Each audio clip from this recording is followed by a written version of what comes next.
The following broadcast is the Football Friday Night Game of the Week on the Middle Georgia Sports Network, presented by Planners First, C.W. Williams Homes, Com South, David Reagan Ford, Brandon Outfitters, Sonic, Trey Moody Law Firm, Hamby Automotive, Larry Walker Insurance, Spillers Orthodontics, and proud parents and supporters of Westfield Athletics, Bill and Laura Amos.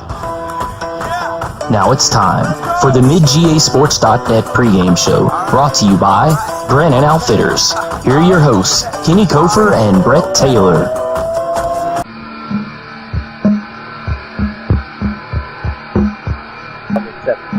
Just a swing pass to the running back. It looked like they sprint out here to the near side, and the running back came to the same side as the quarterback. Nowhere to go with the football down the field, and he just dumps it off to his running back. And running back had nowhere to go as the linebacker covered in out of the flat. So did a great job of keeping from gaining it 1 yard. They put a man in motion to the far side of the field. They're pulling the quarterback that way. He gets trailed behind. He's going to be stacked. He's going to fumble, and it's going to be picked up and scored for the touchdown. Connor Coffin picks up the fumble and gets in for the score after the sack fumble strip by Josh Jenkins. What a start to the Westfield defense, and 4 points again before the Westfield offense has even stepped foot on the field. It did a great job right there. A loss of 6 on the play and a fumble. And it goes for even the touchdown for Westfield, and that's not a coffin. But that is an excellent job, excellent way to start if you're Westfield. Get the touchdown.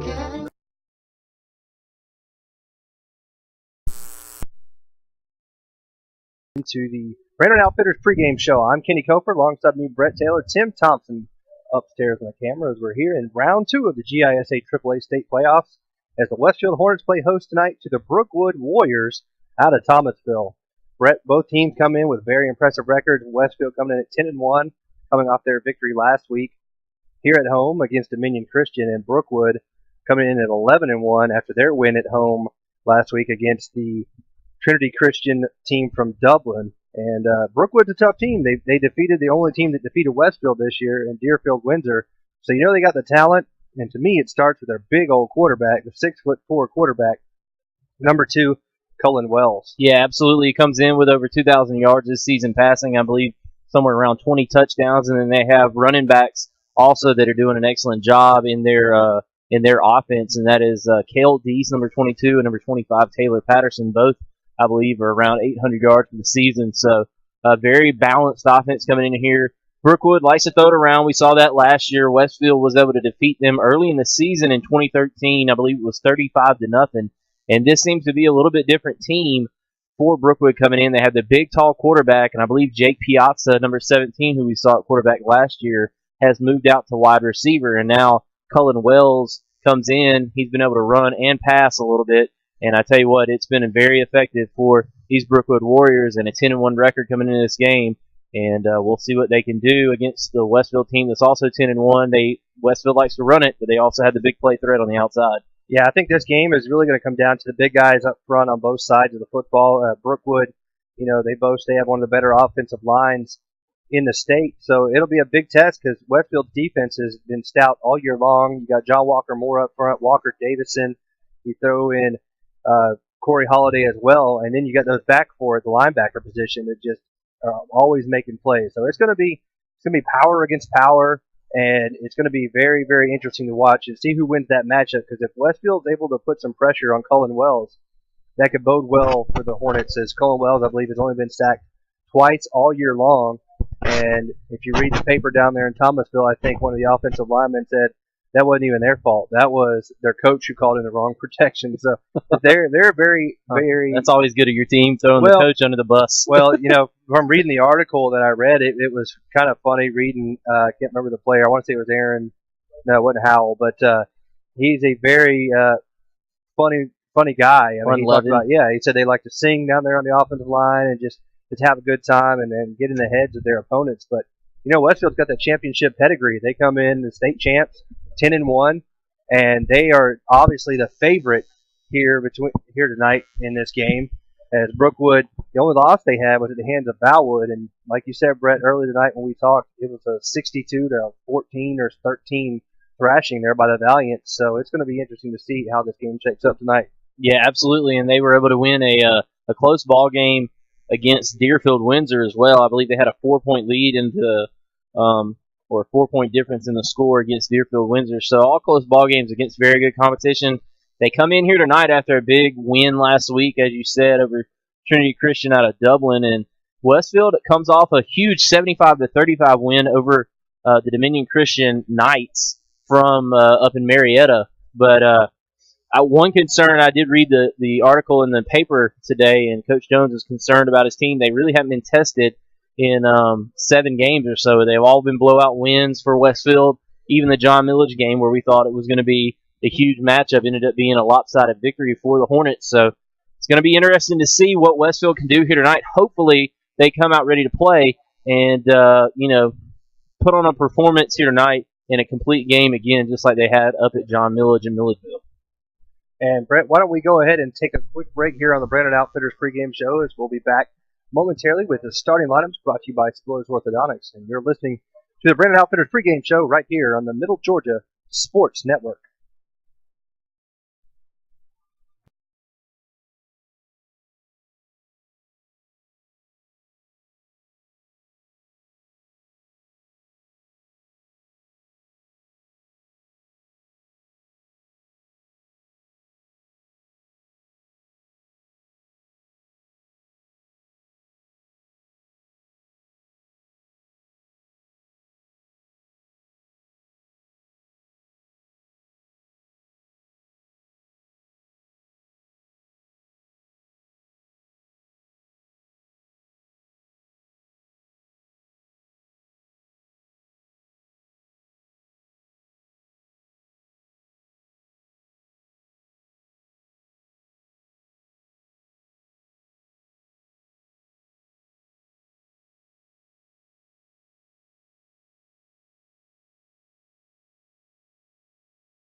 To the Brandon Outfitters pregame show on the Middle Georgia Sports Network. And welcome back here to the Brandon Outfitters pregame show, where we're moments away from the matchup here in GISA AAA Round 2 between the Brookwood Warriors and the Westfield Hornets. And Westfield, as I said, comes in as the number 1 seed here out of Region 4, and Brookwood comes in as the number 2 seed out of Region 3. So Brookwood obviously is probably in the toughest division, or in the toughest region out of all GISA, really. Not according to Week 1. Region 4, Westfield's region was 4-0. That's true. Well, you look at who they played, though, as well. But, I mean, Region 3, we talked about all year long. I know. Region 3, when you got Tipped area. We'll find out tonight what the toughest region is. I believe there's 2 or 3 matchups between Region 3 and Region 4 tonight. JMA will play Valwood tonight in Valdosta. Obviously, Westfield will play Brookwood, and then Gatewood, I believe, it takes over on Deerfield Windsor down in Albany. The 3 seed gets the unusual hosting, so that is good news for the Deerfield Windsor Knights down there in Albany. But like you said, Region 3 has been the class of AAA. I was just obviously making fun and poking, but Region 4 has also been the class, and they won 4 games last week, so that's huge. What we can do is take a look at Westfield's side. I updated that. As you can see, Westfield moves on. They beat Dominion Christian last week, and then Brookwood defeated Trinity Christian out of Dublin, as you see on your screen. And so the winner of tonight's game will move on, and they will face, let me see if I can grab that, the crossover, the winner of Gatewood and Deerfield Windsor, and that's being played tonight in Albany, as I said. And the winner of that game, if Westfield wins, or Brookwood for that matter, the winner of this game tonight is going to host. That home means nothing. The only thing that means is if seeds were tied, then that designated the team that would host. But the winner of this game here in Perry will host next week, because this is a matchup of 1 and 2 seeds, and the remaining on this side of the bracket is 3 and 4. So that gives you a little bit of shot of what Westfield's got to go through if they get through this game here tonight, and then who they would face up with next week. Yeah, I mean, Westfield has a tough draw to start here to go through the playoffs, but hey, you probably wouldn't have it any other way. Then there's no questions left, and the competition in GISA we've all talked about all year long has been a little watered down, but hey, Westfield has got the tough road to go through to get to the state championship back to Mercer. As they had Dominion Christian last week. The score I don't think was indicative of the type of team that they were. They had a very impressive quarterback, A.J. Wilson, and then here tonight Brookwood, a very good team with a lot of firepower. And then the winner of this game is going to have to face a very good Gatewood or a very good Deerfield Windsor. So Westfield's got the road in front of them. Now they just got to go out there and take care of business. So we'll see if they can. But Brett, why don't we go ahead and move on into the starting lineup? It's brought to you by Spillers Orthodontics. Yeah, we'll go ahead and take a look at Westfield's offense versus Brookwood's defense. And Westfield's offense will start out like this. At left tackle, number 77, Dill Amrit. Left guard, number 34, Corey Holiday. At center, number 78, Cameron Washington. Right guard, number 51, Connor Coffin. At right tackle, number 17, Austin Doyle. At tight end, number 40, Cam Forrester. Two running backs will be number 10, Robert Myatt, and number 1, Tanner Westbrook. At fullback, number 21, Josh Jenkins. At quarterback, number 15, Ryan Fitzpatrick. And at wide receiver, number 12, Giles Amos. The Brookwood defense will come out like this. At defensive end, number 20, Chris Harrell. And the other defensive end will be Chasen Ivies, number 51. At nose tackle, number 77, Cody Noble. Two outside linebackers are number 7, Garrett Elmore, number 33, Aaron Howell. Two inside linebackers, they're Andrew Saunders, number 32, and his brother Scott Saunders, number 54. Two cornerbacks are going to be number 10, Gabe Buckley, number 34, Ian Bryant. At safety, number 15, Austin Moore, and Cole Jarrett will be the other safety, number 14. Now, I did see Austin Moore as I was coming up the steps before the game. He had some ice on his knee coming out of pregame, so I don't know if that's going to hold up as far as him starting tonight. Looked like he might have been out for the game. Said he might have popped something or whatnot. So we'll wait to see who comes out on defense in that spot for Brookwood. And as far as Brookwood's offense versus Westfield's defense, as we said, number 2, Cullen Wells will be the starting quarterback. The two running backs will be Kel Deese, number 22, number 25, Taylor Patterson. At wide receivers will be number 44, John Stauffer, number 17, Jake Piazza, number 12, Peyton Latmore. At right tackle, number 55, Thomas Bragg. At right guard, number 56, John Brewer. At center, number 73, Heath Varnado. At left guard, number 75, Hayes Eifert. And at left tackle, number 42, Tracer Parrish.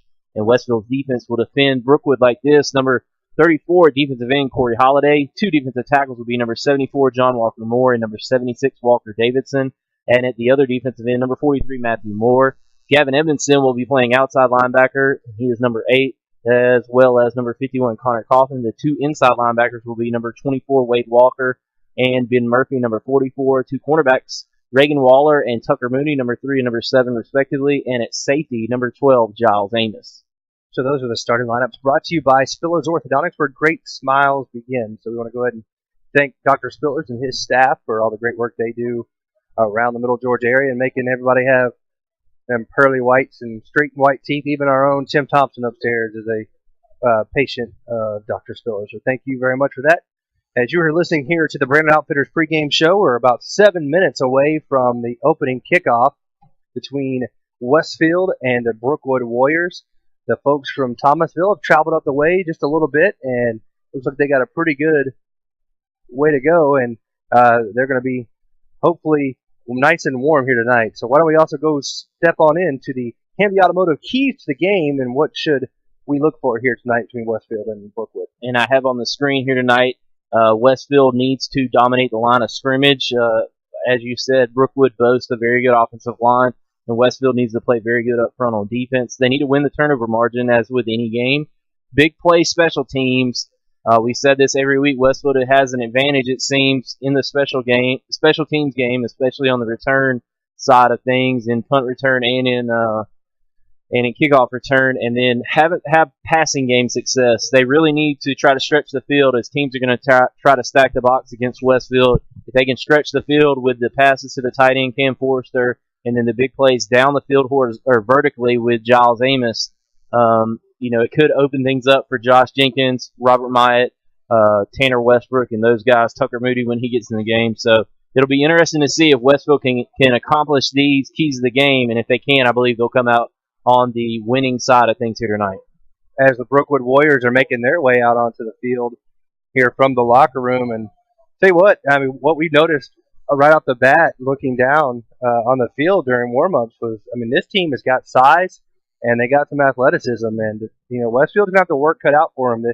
Westfield's been lucky; they've been averaging about 42 to 13 in their games so far this year, and hopefully they'll be in that same category here tonight. But I'll tell you what, Brookwood is going to be a tough matchup, and they're a very confident bunch. That's one thing we could tell from the warm-ups and talking to Dale, the public address announcer. That's the first thing he said. He said, I'll tell you what, these guys are confident.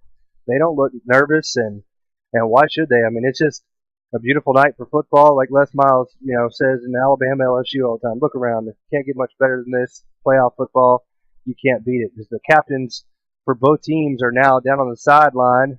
As for Westfield, it looks like Jacob Payne, Wade Walker, Landon Easom, and Tucker Moody will be the captains for Westfield. On the far side of the field over there for Brookwood, it appears to be number 54, Scott Saunders, number 22, Cale Deese, number 77, Cody Noble, and it appears number 25 over there on the far side, Taylor Patterson. So both teams will be making their way out momentarily for the coin flip here, as Westfield will be decked out in the gold pants with the green tops, gold trim on the shoulders, and the Westfield emblem there on the green helmets. And Brookwood will be looking like BYU out here with dark blue bottoms, white tops, and blue numerals to go along with blue shoulder trim, and the white helmet, blue stripe down the center, and the blue circle with the B in the middle, as we're almost set for football. So, Brett, why don't we go ahead and wrap up this Brandon Outfitters pregame show and come back to you momentarily with the opening kickoff of the GISA AAA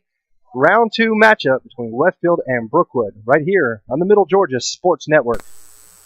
Go free times 3 this summer with ComSouth. Upgrade to any gold or higher value package and get the first month free, get free activation, and ComSouth will make the installation free too. Plus, as an added bonus, upgrade to high def and receive HD TV, you guessed it, free for 3 months. That's a whole lot of free for great telephone, wireless, state-of-the-art cable TV, and high-speed digital internet. Visit ComSouth.net for more details or stop by any of our convenient locations in Cochran, Hawkinsville, Perry, and Fort Valley.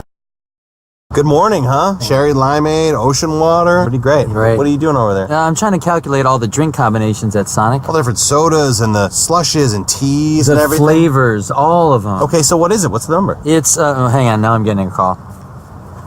Hey, what's up, Terrence? That is not a phone, that's a calculator. Yeah, dude, yeah, he's here. Wake up to the possibilities. Get any large drink for 99 cents before 10 a.m. And introducing handcrafted Sonic Splash sodas.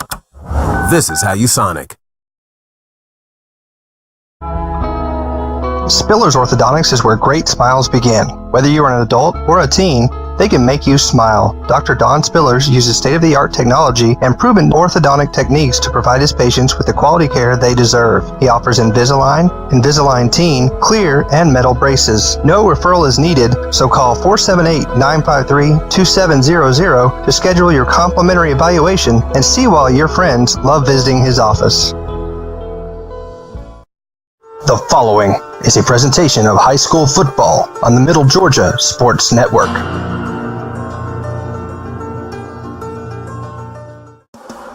After a rout of Dominion Christian in the first round, the Hornets look to continue their high-scoring ways against the Brookwood Warriors tonight. Brookwood is also coming off a big win in round 1 and boasts a 10-1 record on the season. It's one of the toughest matchups of the year for both teams. It's the Brookwood Warriors versus the Westfield Hornets. It's round 2 of the playoffs, and it all begins next.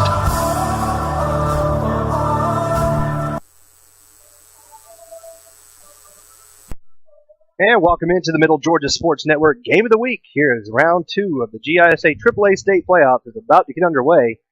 Coin toss was won by Brookwood. They elect to receive here to start this game. So Westfield defense will come out on the field first and try to set the tone for Gang Green, as it's a beautiful but cold night here for football at the Hornets' Nest. Yeah, absolutely. It's going to be a chilly one, as I believe it was predicted to be somewhere around 39 to 38 degrees out there. And my phone is obviously not updated because it says 52, and that's not right. Yeah, I think it's going to be very chilly, and with that comes a hard football. And I don't know if I was a wide receiver, if I'd be wanting to catch a lot of hard-thrown footballs from my some of those lofted lob balls up in the air and go get them. Right, so we'll see who that says 43 now. 43. All right. So with the wind chill, it could be even a little colder than that. Yeah. But look at the guys down there for Westfield, the student section down there on the field, decked out with the shirts off, as Tim's trying to get tight there on them. Shirts off, shorts on. I know John Bard is one of them down there. As here come the Hornets out onto the field, and there come the Brookwood Warriors. So get excited, folks. It's good football here from Perry and the Hornets Nest right here on the Middle Georgia Sports Network. Kenny Kofer, Brett Taylor, Tim Thompson upstairs, Cole Thompson somewhere out there on the sideline roaming around. No telling. But bring your blanket, bring your gloves, and bring a scarf if you're planning on coming out here because it is pretty chilly. But I'm excited for a good matchup here. Westfield, the number 1 seed out of Region 4 versus the number 2 seed out of Region 3, the Brookwood Warriors, here tonight. Brookwood has a lot more fans here towards the start of the game. They did, as a lot of fans were down there on the field welcoming their team, and kudos to them. So we got some people knocking on the door here behind us, but Westfield will start on defense here in this one, and Brookwood will see on offense. So kicking it away, a big factor here tonight, and I already see down there on the field that kind of answers that question, was Robert Myatt. Last week had that banged up ankle, and I see him on the field, so he's got that ankle taped up. I believe it was his right ankle. He'll probably play, just don't want to tweak it any, you know what I mean? Right, yeah, he's got a taped up ankle with the brace, so he normally does the kickoff duty, but he'll be handing that duty off to Griffin Elmore. And back deep to receive for Brookwood is number 20, Chris Harrell, and number 22, Cale Deese. Almost underway here from the Hornets Nest in this GISA AAA Round 2 matchup. Whistle's blown, and Griffin Elmore kicks it away. It will be taken by the up man at the 18-yard line. Trying to get to the far side of the field. Now Wade Walker's going to meet him, as well as Giles Amos is there on the return that time, was Carson Allen, the freshman offensive lineman and linebacker, as he gets it out to the 27-yard line, 28, and that's where they're going to start first down and 10 here on offense. Yeah, good coverage right there. The ball was caught at about the 19-yard line, only about an 8-yard gain on the kickoff return. So Westfield coming out of the gate with nice coverage, and Brookwood has decent field position as well. So kind of tit for tat after that first kickoff right there. We'll see what the offenses and defenses do here to start the game. And Westfield jumped off sides right off the bat. John Walker Moore, a little antsy, jumps off sides here on the very first play. Not even the play from scrimmage, so that'll be first down and 5. Push them out to the 33-yard line, so first down and 5 after the penalty by Westfield. They had lined up in 5 wide, Brett, but now it looks like they're going to bring in the running back there, Taylor Patterson. Yeah, just a little antsy right there and trying to get a head start on the snap, and Westfield gives up 5 yards, puts Brookwood in a pretty easy first down and 5 to start the game. So Wells in shotgun, he's got Patterson to his right side, 2 wide receivers to his right and 1 here to the near side. Little option. He's going to pitch it out to Patterson. Patterson crosses the 35, and he'll be marked out of bounds at the 36-yard line. So that's a short pickup of 3. It'll make it a second down and 2. Yeah, just a sprint option out of the shotgun right there, and Westfield surrenders about 2.5 on the play, and it's going to bring up a second down and short to go, probably about 2.5 to pick up the rest of that first down right here for Brookwood. Now Deese to the left side of Wells, and he'll get the handoff to the right side as well, and he's got enough for the first down and more as he's crossed the 50, crossed the 40, and Tucker Moody will bring him down inside the 35, down to the 32-yard line. It's a first down and 10 for Brookwood on a little option read, and a big run there from Cale Deese. 32 yards right there on the zone read play to the outside, and just zone blocking to the right, and Cale Deese takes it and kind of finds a crease there and gets upfield for a nice 30-yard gain. So first big play goes to Brookwood.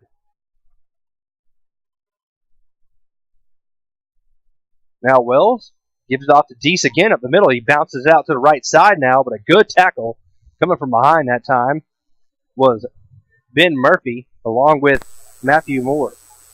Westfield just got to find the football. Cale Deese is a smaller running back, and he's just able to hide behind that offensive line, and Westfield having trouble locating the ball. And a nice 2.5-yard pickup right there by Cale Deese. Westfield trying to shuffle some players in here early in the drive with 10:52 left to go here first quarter. So Wells again in shotgun. This time to his left side. It appears to be Ian Bryant.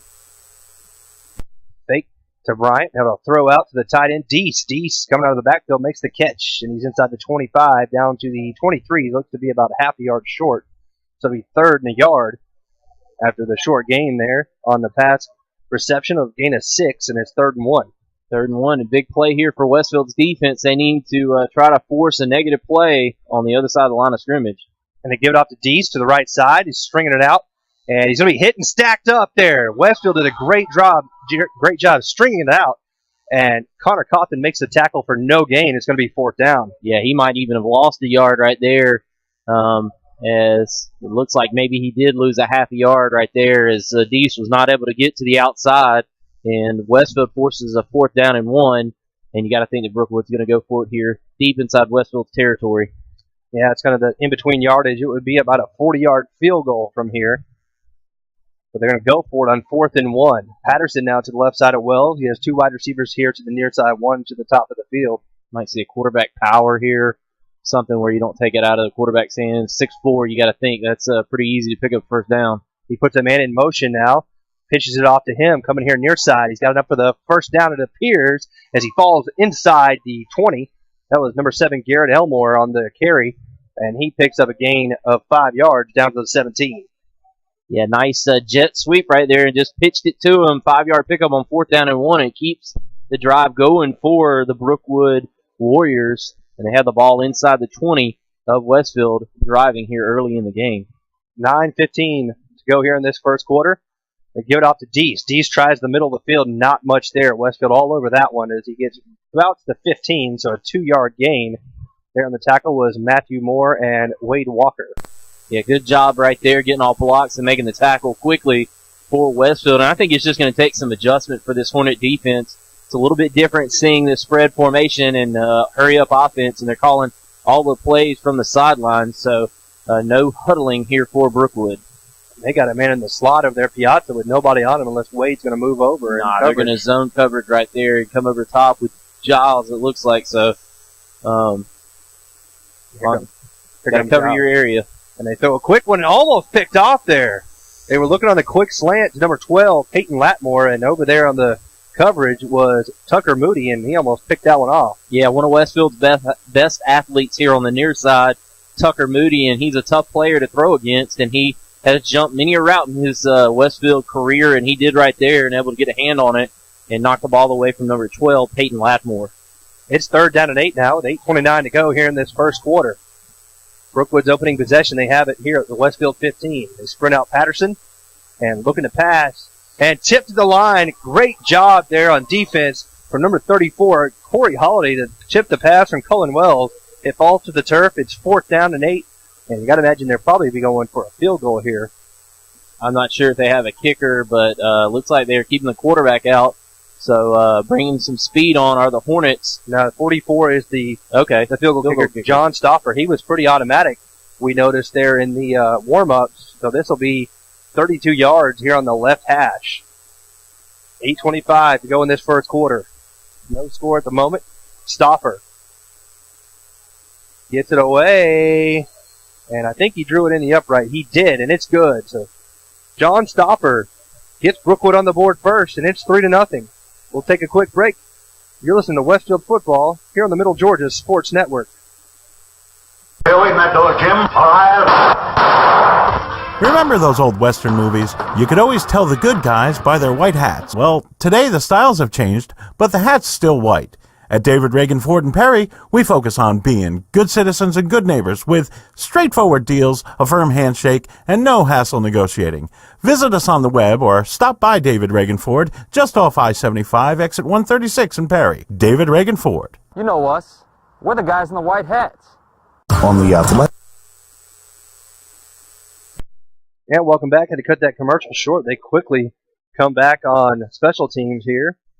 John Stoffer kicks a 32-yard field goal and gets Brookwood on the board first, and they lead here 3-0 over Westfield with 8:19 to go in this first quarter. Stoffer will kick it away. Back deep is Tanner Westbrook and Reagan Waller for Westfield.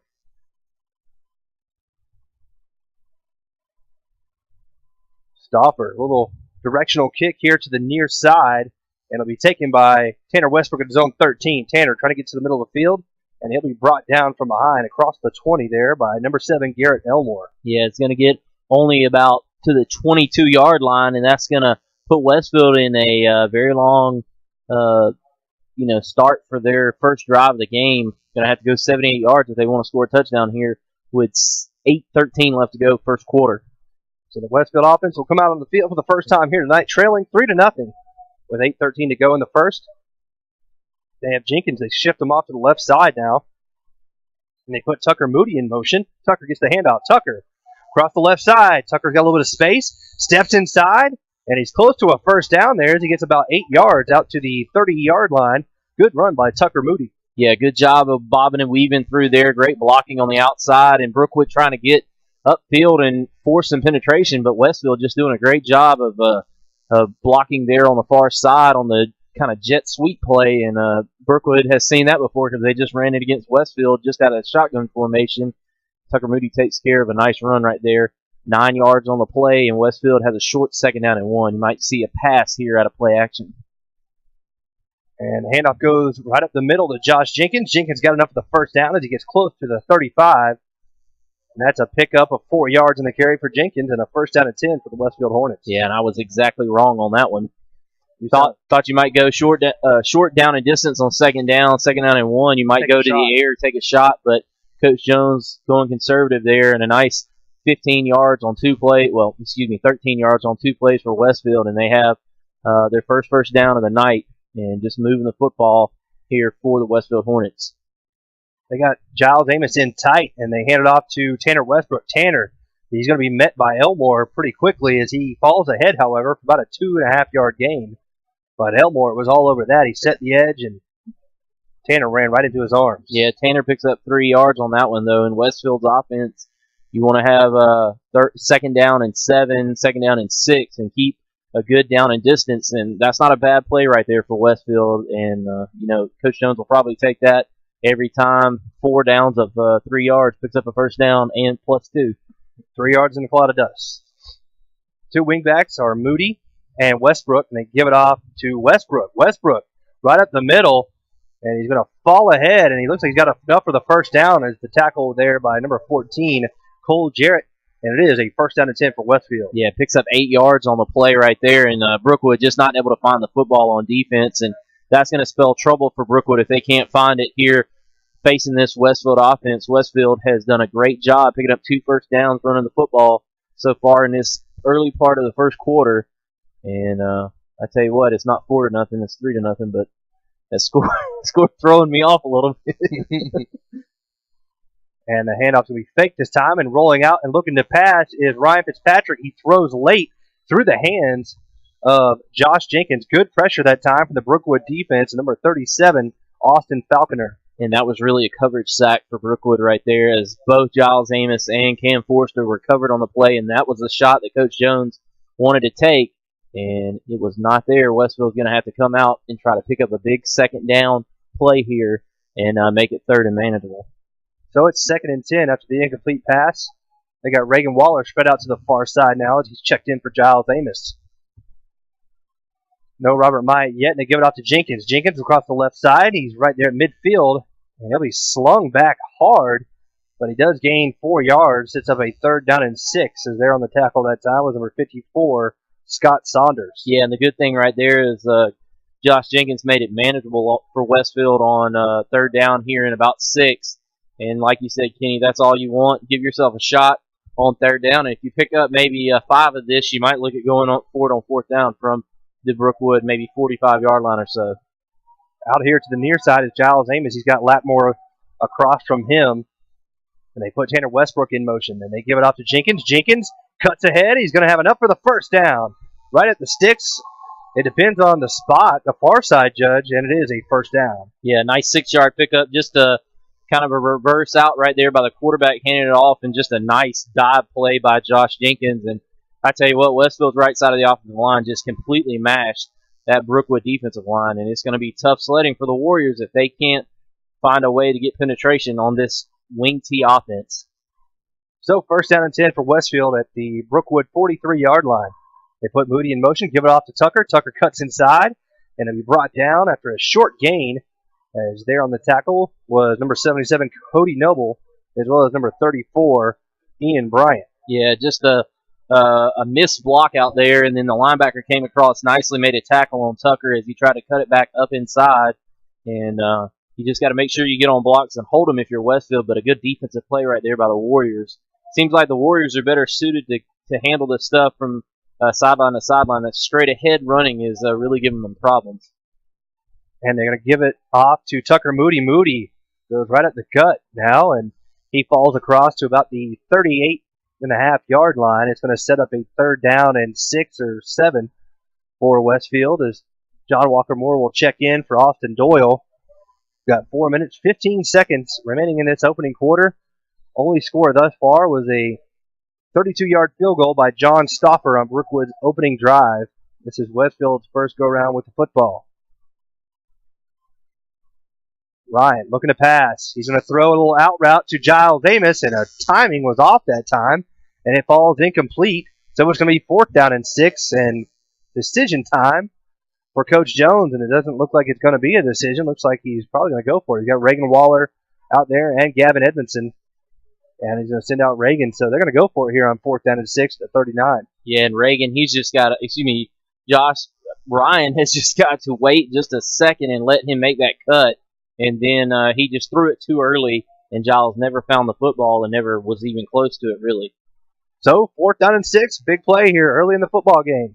Westfield trailing 3-0. They put Tucker Moody in motion. Looks like Westfield might have jumped that time. They're going to do a throwback, and they did get Westfield. It looked like Tanner Westbrook moved at the wide receiver position. He was lined up in the slot. So that should make the decision a little bit easier for Coach Jones. I got to imagine they would punt on 4th and 11. You would think as it forces a long try here on 4th down, it's going to bring the punting unit. And, you know, sad thing is they had that screen set up very well to the tight end here on the near side, and it's just going to go for naught. Now Westfield's going to have to punt it to Brookwood, kind of shooting themselves in the foot on this drive. Brookwood really didn't stop them as much as Westfield kind of stopped themselves. Yeah, kind of a questionable 3rd down call if you're going to go for it on 4th. You think you try to make it a little easier for yourself with maybe a run play. But needless to say, it's punting time, and Brookwood's going to play punt safe. They don't have anybody back deep for Giles Amos, who's going to punt it away on 4th and 11. And Giles will send out a beautiful spiral low or high wobbly kick. It'll be touchdown at the 2-yard line. Wow. As Wade Walker was back there in coverage, and now Brookwood's going to have to start this drive deep in their own territory. But they lead 3-0 here with 3:42 to go in this first quarter. Yeah, great punt right there by Giles Amos. He probably one of the top 2 punters we've seen so far this year, and that was an excellent punt deep down inside Brookwood's territory down to the 2-yard line, and it's going to force Brookwood to drive the football a long way if they're going to score any points on this drive. So Westfield's got them deep in their territory as they're hoping to get some points here and make it a 3-2 ball game. They can force a safety. Quarterback Cullen Wells will have Cale Deese to his left side. He's got 3 wide receivers, 2 to the top and 1 here to the near side. He give it off to Deese, trying the right side. Deese dances out across the 5 out to about the 8-yard line, 7 or so. That's a 5-yard gain on 1st down. Yeah, just zone blocking right now to the right side. Offensive line is doing a good job putting a hat on a hat. They're zone blocking, finding men in their area, and Westfield has got to do a better job of shucking blocks and finding the ball carrier. Right now, they're just having trouble doing that, and Cale Deese is taking advantage. And right up the gut again. I believe that is Deese, and the whole offensive line is going to push him out to a 1st down almost. It depends on the spot. I think he might be half a yard short. I believe you need to get to about the 12.5, and he's on about the 12-yard line. Yeah, the old bush push right there. The whole offensive line, like you said, was behind him, pushing him right there. And that'll get you 4 yards every time pretty much. So 3rd and inches now They don't much call that illegal touching play anymore, where you get behind somebody and push them. Yeah, the old, Reggie Bush push? The push, yeah. Everybody does it, so you really can't complain about it. So Wells on 3rd down and short. Looks like Westfield might bring the blitz. And they hand it off to the running back, and he's going to lose yardage. He's going to lose a yard and a half. Walker Davis in there on the tackle. There's a handoff that time, went to Deese, and that's going to make it 4th down and 2, and they're going to have to punt. Yeah, great job of creating negative pressure right there on the Brookwood side of the line of scrimmage, and then also securing the tackle for Westfield. And they're going to have to force a punt for Brookwood here, you would think, on 4th down and 2 inside your own 15. It looks like Cullen Wells is the punter. Now we got 2 minutes, 5 seconds to go in this opening quarter. It's 3-0. Brookwood leading after a 32-yard field goal by John Stoffer. Wells will get away, a wobbly kick, and it's angled out of bounds. Westfield should get great field position here. 39. Let's see. They're still walking. 38. 38-yard line. Westfield will start this drive 1st and 10. So basically that's where their drive ended earlier. So basically the field position battle was won by Westfield here on this one, and now they got the ball 1st and 10 at the Brookwood 38 with 1:52 to go in this first quarter. You almost called that on the number. Close. Westfield just got to maintain their running game here on this drive and not get behind the down and distance. On 1st down, they give it off to Jenkins. Oh, no, Ryan's going to keep it. Ryan breaks a tackle. Ryan across the 30, 25, 20, needs a block, cuts back, and he's going to score. Giles Amos with the block, and touchdown, Westfield. Yeah, excellent fake right there, and Josh Jenkins almost took Ryan's right arm off trying to keep the football because he had about 5 yards up the middle, but Ryan smartly pulls it, goes around the right side, nobody out there, and he's able to get away from one tackle, scraping from the linebacker position, and then that's all she wrote. So 38-yard touchdown run, and Westfield leads. Ryan Fitzpatrick, you can fake me out. And on for the extra point is Griffin Elmore. Hold from Tanner Westbrook. Kick is up, and it is good. So with 1:42 to go here in this first quarter, 7-3 Westfield. Listen to Westfield football on the Middle Georgia Sports Network. Spiller's Orthodontics is where great smiles begin. Whether you are an adult or a teen, they can make you smile. Dr. Don Spillers uses state-of-the-art technology and proven orthodontic techniques to provide his patients with the quality care they deserve. He offers Invisalign, Invisalign Teen, clear, and metal braces. No referral is needed, so call 478-953-2700 to schedule your complimentary evaluation and see why your friends love visiting his office. In this moment, it doesn't matter if you save money in 15 minutes, or if your neighbor has the same insurance that you do. What matters right now is the quality of your independent insurance agent and the company that stands behind them. Auto Owners Insurance. Call Larry Walker, your local auto owner's agent, and let his team of professionals tailor. Welcome back into the welcome back in as the handoff or the kick is going to be taken by Kel Deese. Sports Network. Comes across the middle of the field. He'll be hit hard and brought down. They're going to give him forward progress out to the 27-yard line, and that's where they'll start this drive. 1st and 10. They trail 7-3 to the Westfield Hornets. As Brookwood got on the board first at 8:19 in the first quarter on a John Stoffer 32-yard field goal, and Westfield just got the ball for their second time and scored on the opening play for that drive, 38-yard touchdown run by Ryan Fitzpatrick. Yeah, one play on the second drive, and, Westfield did a good job right there of play calling, to be honest. They saw that Brookwood was over-pursuing and took advantage of that. Quarterback keeper around the right side for a 38-yard touchdown. Cullen Wells looking to pass this time. He had 4 guys go out, and he throws, and it's going to be picked off by Giles Amos. Kind of floated that one, Giles, trying to get to the middle of the field and be brought down at the 30-yard line. And he just kind of dropped his elbow, Brett, and floated that one right to the middle of the field. Yeah, I think he thought he was going to have a receiver breaking across on a post pattern and just, I don't know what he was looking at, but all he saw was big number 12. He threw it right to him. There was about 4 Westfield defenders back there, so they kind of all deferred to number 12 there, and he comes up with the pick. I believe that's his 5th of the season. And the SWAT squad, no-fly zone, whatever you want to call him back there, does it again. Yeah, great job right there by Giles Amos, but just good coverage. and the quarterback is forced to throw the football up for some ill-advised reason, and Westfield is in business at the Brookwood 30-yard line. So Ryan Fitzpatrick comes back out. He puts Tanner Westbrook in motion. He's looking to pass. He's got a man open over the middle, and it's going to be it is intercepted.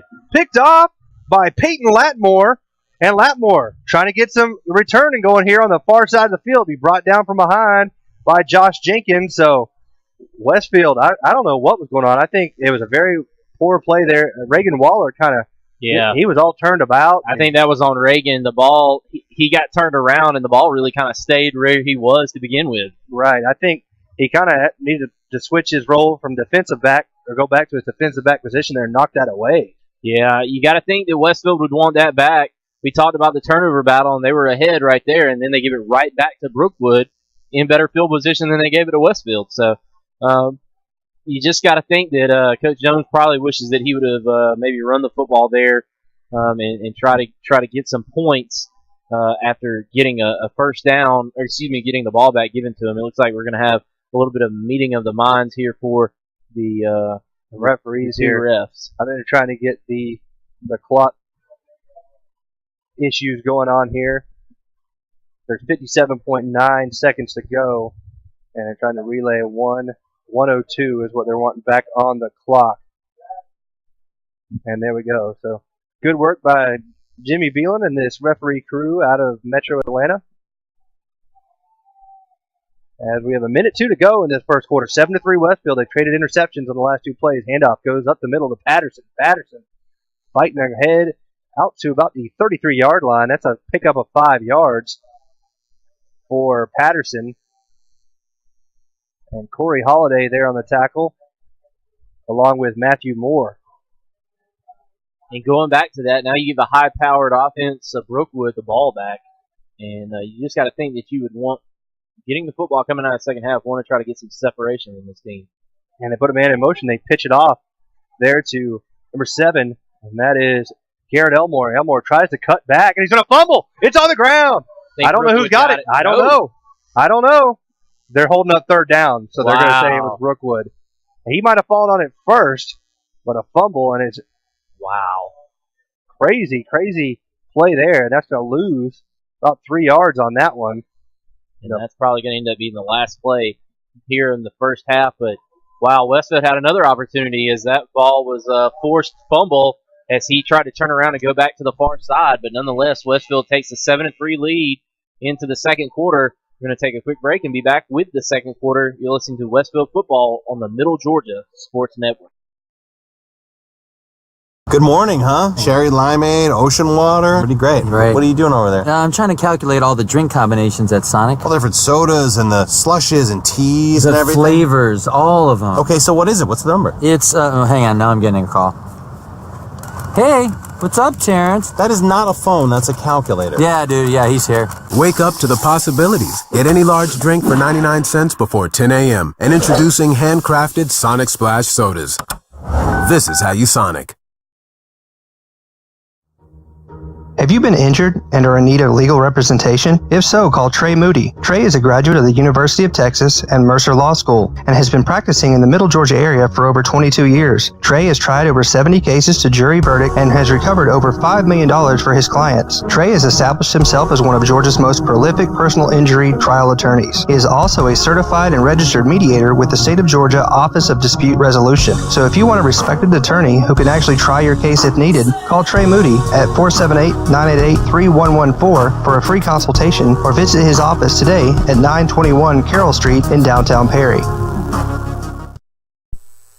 And now, back to the gridiron with Kenny and Brett on the Middle Georgia Sports Network.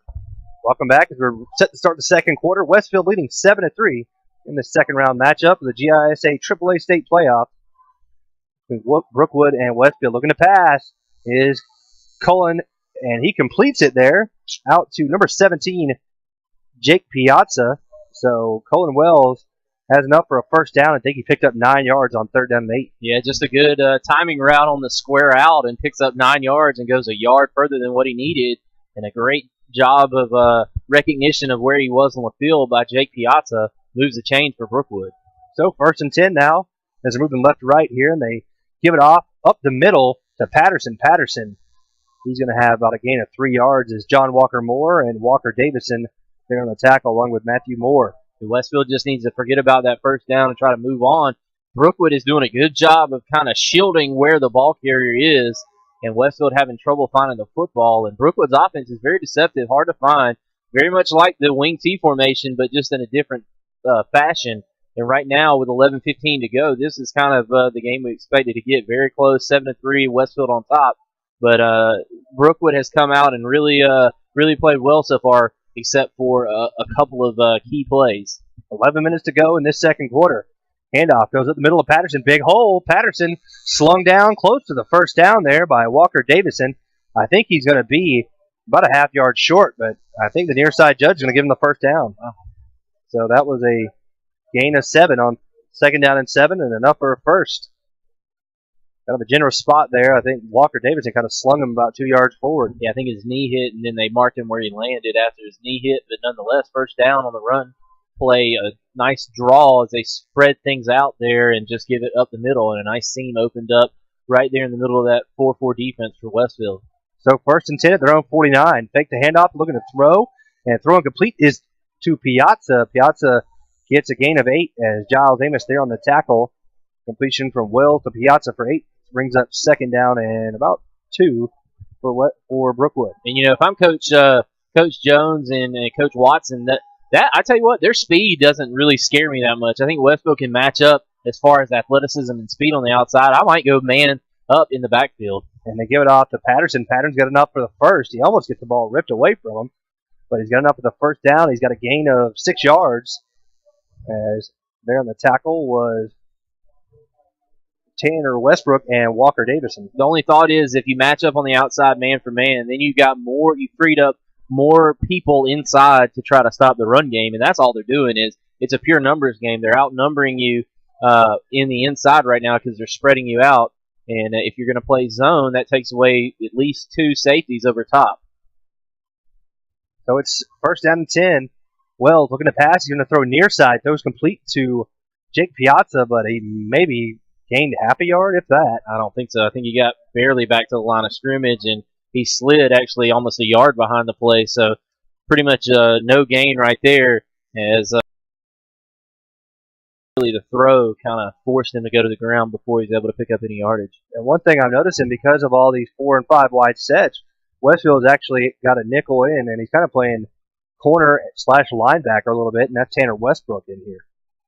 Looking to pass as well. He's going to go to the left side. It's tipped at the line and incomplete. I don't think he got all of it, but he did enough to redirect it as Wells was looking for number 12, Peyton Latmore. Yeah, I think maybe Coach Watson and Coach Jones are a little bit suspicious of going, or not suspicious, a little hesitant of going to man-to-man. But I tell you what, from what I've seen, unless someone gets completely fooled on maybe a stop and go or something, a pump fake, I think Westfield can match up on the outside. It's just all about making sure you give a little bit of cushion so that you have a chance to kind of redirect your momentum if you get fooled. Third down and 10. They put Deese out here near side. He's got some pressure. Does Wells. He's going to go down. He slipped while trying to gain his footing, but in the sack will go to John Walker Moore. Moore now with 6 tackles and a sack here in this first half. And it's going to be 4th down and 15 or 14. And on the punt will be Wells. And back deep will be Giles Amos. Wells, hopefully he's okay. He kind of slipped. This field's going to be damp due to the cold weather. Yeah, you got to think that Coach Jones likes that pressure from John Walker Moore up the middle. And he getting after the quarterback, the big defensive lineman showing he's got the speed enough to track down Wells. And Wells couldn't get away from that big paw from John Walker Moore, excuse me, I'm sorry. That's all right, and it looks like Giles Amos, I don't know, they got a play clock file. I mean, it's been taking forever. And they're going to play punt safe. They angle the punt, and Westfield gets out of the way. It's going to roll inside the 10 and die right there about the 8-yard line, so that's where Westfield will start this drive. 1st and 10, good punt by Cullen Wells.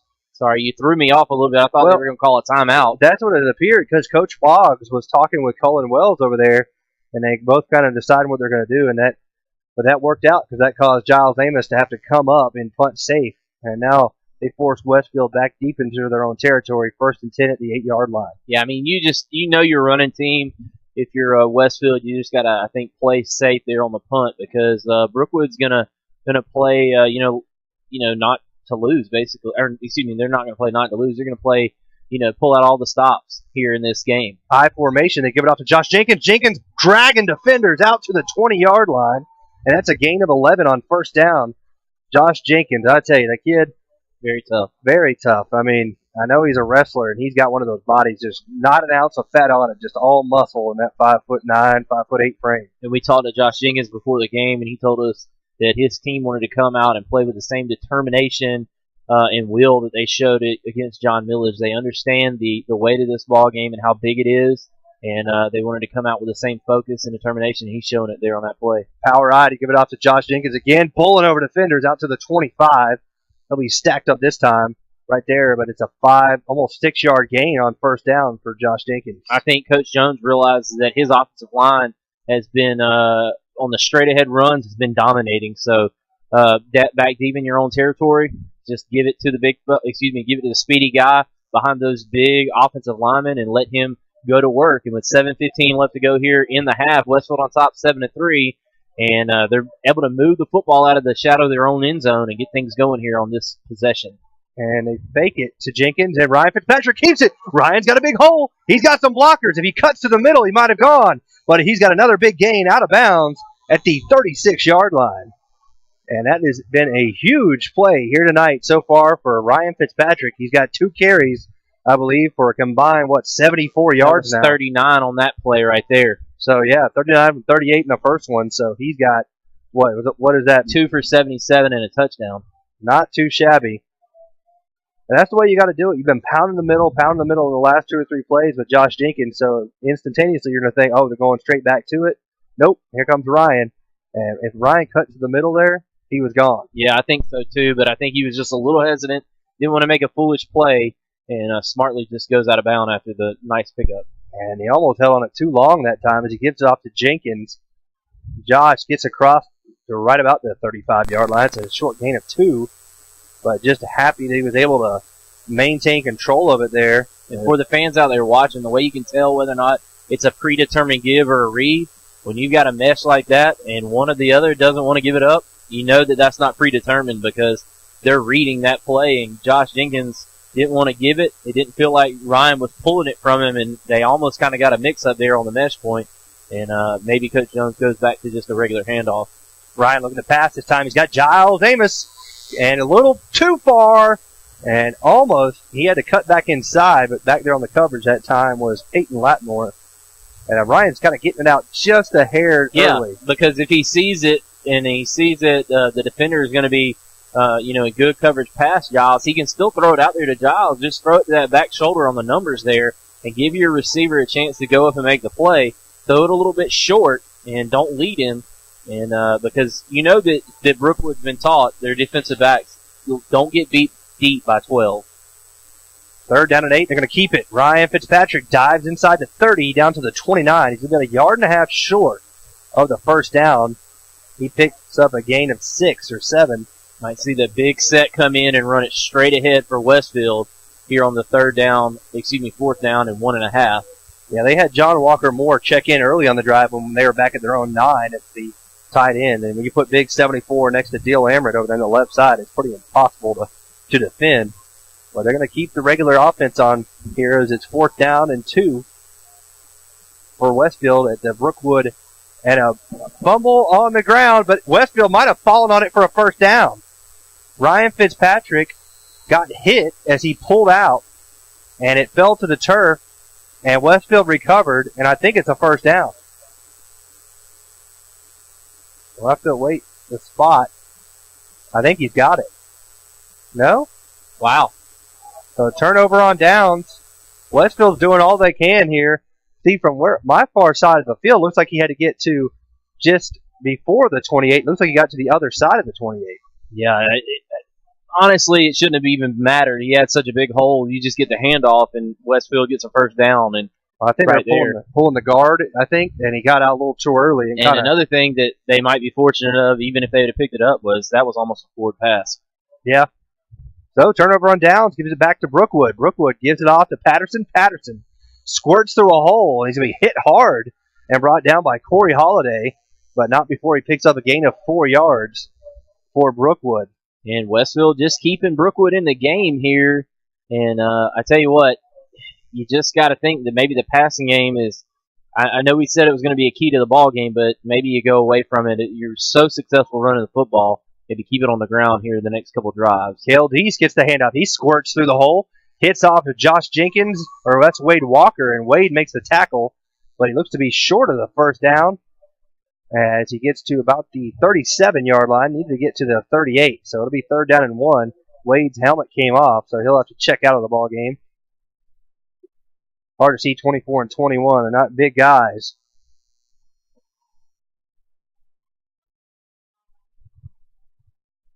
So it's 3rd and 1 now for Brookwood at their own 37-yard line. 4 minutes, 58 seconds to go here in this first half. Westfield leading 7-3.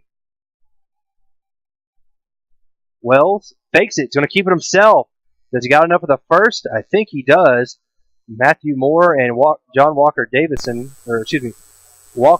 bring him down, but not before he picks up a first down.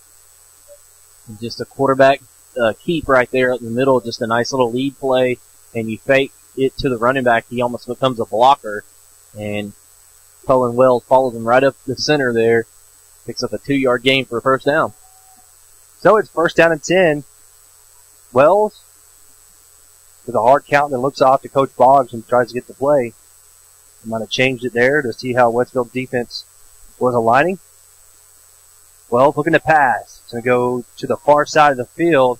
Flag is down as Gavin Edmondson was sitting on the turf. Maybe they got a little offensive pass interference, one of those little rub routes, or should be offensive pass interference as he ran over Gavin Edmondson on the outside there.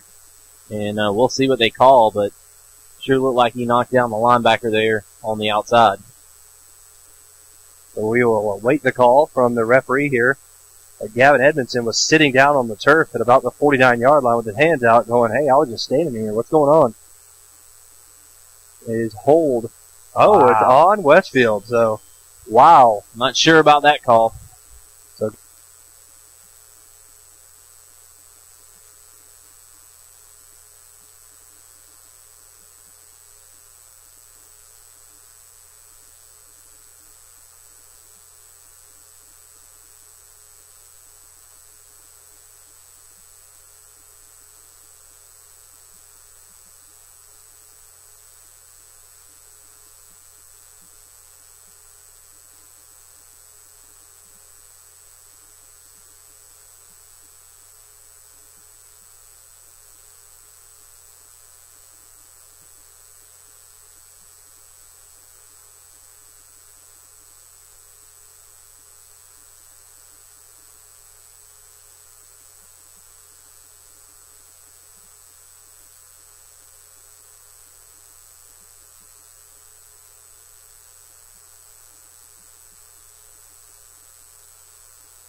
Middle Georgia Sports Network.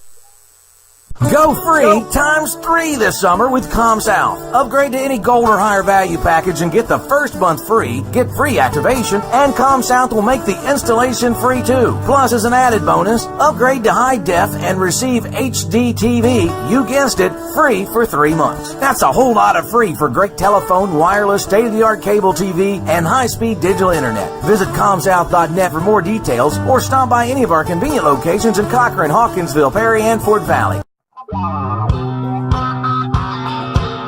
Well, the news is out. Brandon Outfitters has taken Central Georgia by storm as one of the Mid-State's premier outfitters. Located just off I-75 in Perry, Georgia, Brandon has all of the latest gear for any hunting season or just for a nice night out on the town. They still have all of your favorite brands such as Southern Tide, Mountain Khakis, Southern Marsh, Patagonia, Costa, Orvis, and as always, a huge selection of firearms. Brandon also now features new brands such as Sims, Ray-Ban, Kavu, Chaco, Yeti, and much more. Come check them out at 106 Fairview Drive in Perry. And welcome back. You had to cut that commercial short. It's 3rd down and 5. And looking to pass. And going deep down the near side. Miscommunication with the receiver. It falls incomplete. John Stopper was over there in the general direction. Reagan Waller there on the coverage. That was a miscommunication big time. And I think, looking over there at Colin Wells, he's giving a hand signal saying, hey, this is what we were supposed to do. Yeah. You got to keep going on that route. That's obviously the fade pattern route is that muscle flex hand signal. So 4th down and 4. Wells is the punter, but he's also the quarterback, obviously. Might be a pooch kick. He keeps backing up. And he's going to throw a quick out, and it's going to be caught. It is. 1st down. Should have been a penalty here on the near side.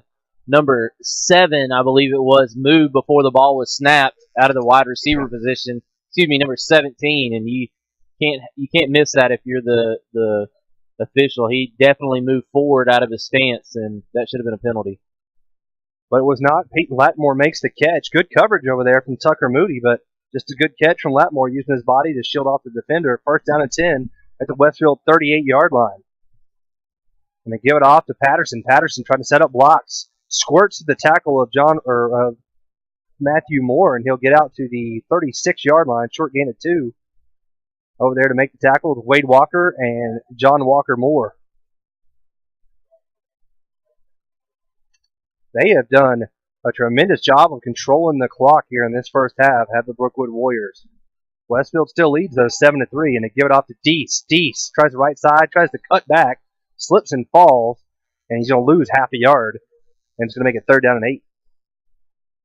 And I think they're really just by getting that 1st down, trying to keep the football, like you said, away from Westfield.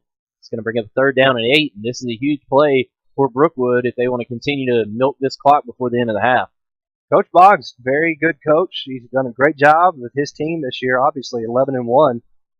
So they know what they're doing. Smart football team. Very good football team. 4 wide receivers now, 3 to the top side, 1 here to the near side. Patterson to the left, and he's going to burn another timeout. So, Brett, why don't we just go ahead and stay here? That's the 2nd timeout burned from Brookwood with 1:37 to go before halftime. It's 7-3.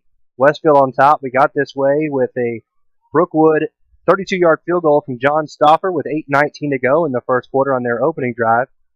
Westfield's first drive stalled out. They punted, played the field position battle, and then held Brookwood on a 3-and-out, and then got great field position on their second drive at the 38-yard line, and Ryan Fitzpatrick took it on one play for a quarterback keeper and a touchdown, and Westfield leads 7-3, and that's how we stand here. Westfield had a good drive, but stalled on a 4th down deep in Brookwood territory, and this is the responding drive here from Brookwood. We'll take a quick look at the ComSouth stat update. Score 7-5. Westfield has 5 first downs to Brookwood's 7. Westfield rushed the ball 15 times, 142 yards, with a 9.47 yards per carry average, 1 touchdown, and Ryan is 0 of 4 passing, 1 interception, 3 penalties for 20 yards, and 142 total yards for Westfield, and Brookwood has 116 total yards in the game. And 3 penalties for Westfield, 0 for Brookwood. 3rd down and 8, quick pass and incomplete. They're looking for a quick slant over here to Stoffer. Reagan Waller there on the coverage. It was a little bit out in front of Stoffer. So they'll make it 4th down and 8 now from the 38-yard line.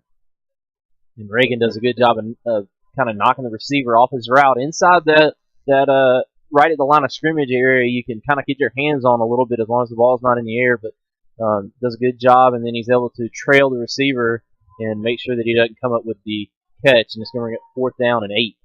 And they put Patterson in motion to the far side, and burning the final time out there is Coach Boggs. And again, Brett, why don't we stay here again? These timeouts become quick and fast out of each one of them, so this might be a 30-second or 30-second timeout. 1:34 left before halftime. Westfield will get the ball coming out of halftime. So if Westfield's able to stop them here, I don't know if they're going to try a little pooch kick.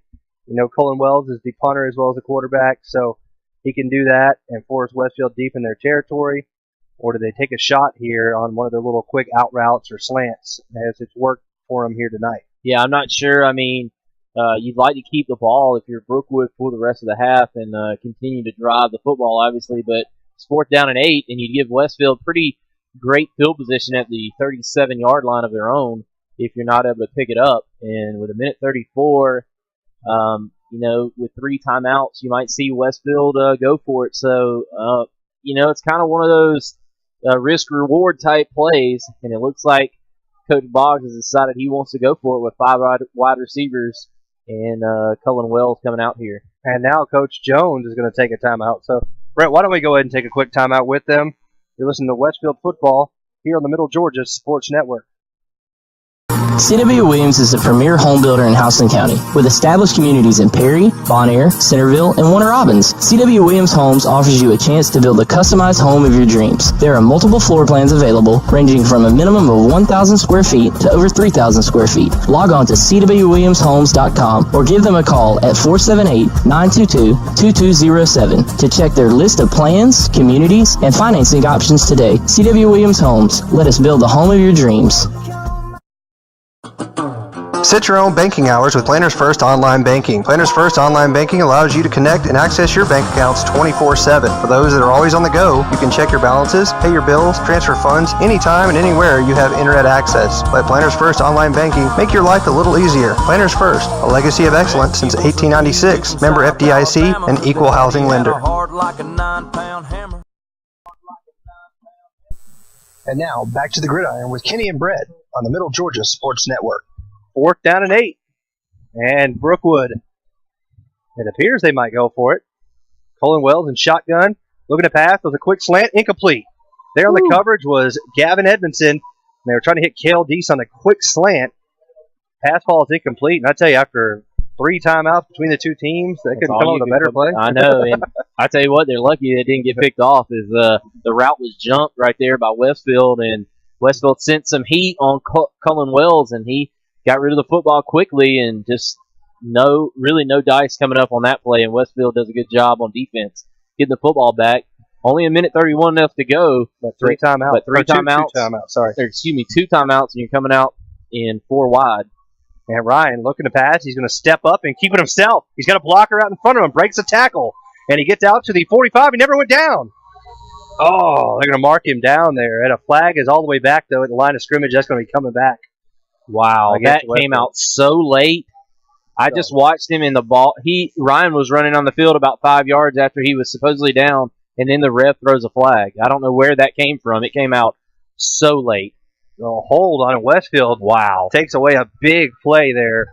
Change of momentum there because Westfield had the ball into Brookwood territory at about the 44-yard line, so that wipes out a pretty big gain of about, 20 yards or so from Ryan Fitzpatrick. If you got a waiver that long to throw a flag, you might as well just put it in your. It's like we said about replay before. It's from the spot, so it's like we said about replay. Yeah, but they got it marked at the 24, and it's at. He threw it at the.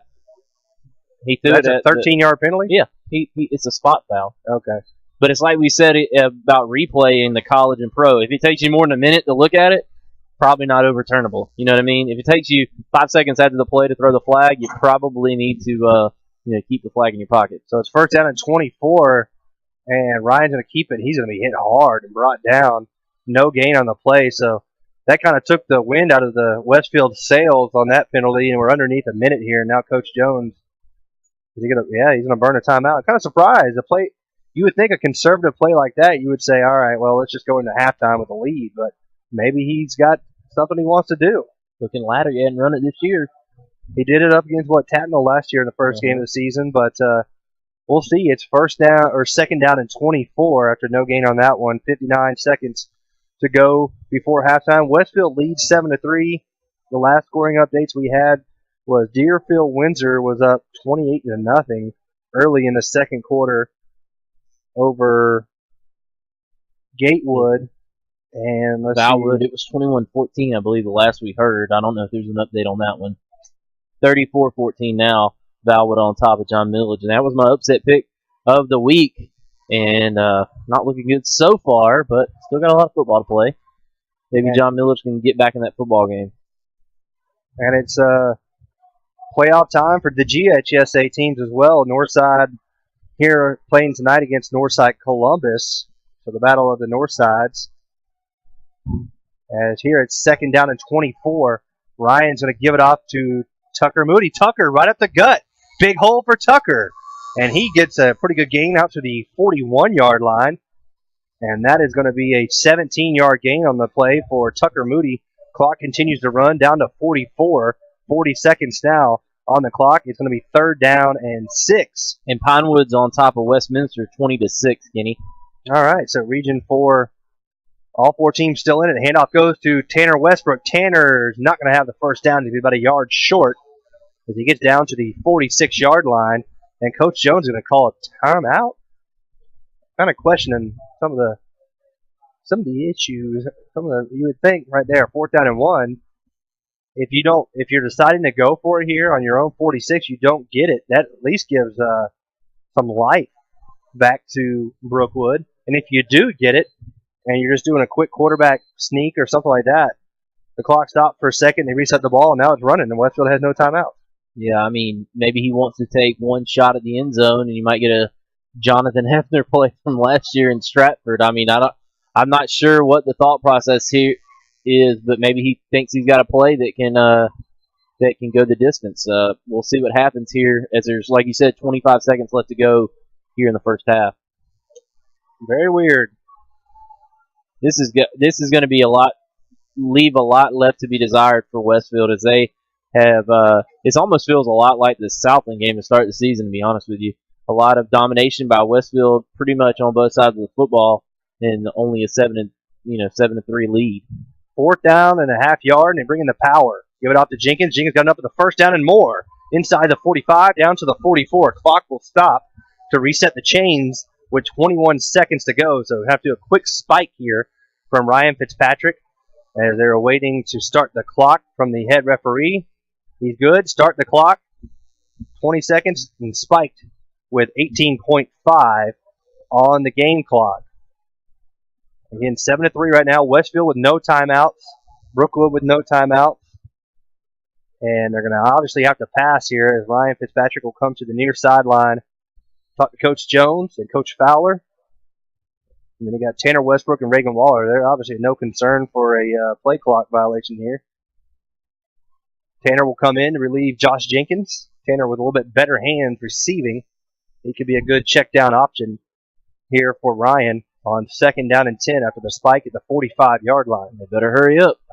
And remember, Robert Myatt has not been playing here tonight. They're going with the power eye, and they pitch it, and it's going to be a throwback. Throwback to Ryan. Ryan's open. Ryan's got it. He better get out of bounds. He better get out of bounds, and he does at the 30-yard line. Cool little play there. That's a 15-yard gain on the pass from Tanner Westbrook to Ryan Fitzpatrick. Picks up 15. There's 10 seconds to go. Again, Robert Myatt, I made mention of him because he's their long field goal kicker, and he hasn't played tonight with a bad right ankle. Hopefully this is not all for naught for Westfield here. They've got a good little thing going, but they burned all 3 timeouts, and there's only 10.3 seconds to go before halftime. Yeah, but that gets you to the 30-yard line, and now Ryan maybe can heave-ho it up 2 times to the end zone and give Giles a chance. And he'll throw far side of the field, complete to Giles Amos. Giles gets out of bounds with 5.3 inside the 20 at the 18-yard line. Good pass from Ryan Fitzpatrick, and a great job of being smart and getting out of bounds by Giles Amos. And we'll see if they're going to try a field goal here, and they are, as it looks like they're going to send on Griffin Elmore from, that's going to be about a 35 yards. Yeah, 34, 35 yards. And on the hole will be Tanner Westbrook. It'll be a 35-yard field goal from the right hash. 5.3 seconds remaining here in the half. Westfield on top 7-3, hoping to make it a touchdown lead going into halftime. Better hurry. Snap is good. Hold is good. Kick is up. Line drive kick. It's good. Drops it just over the crossbar.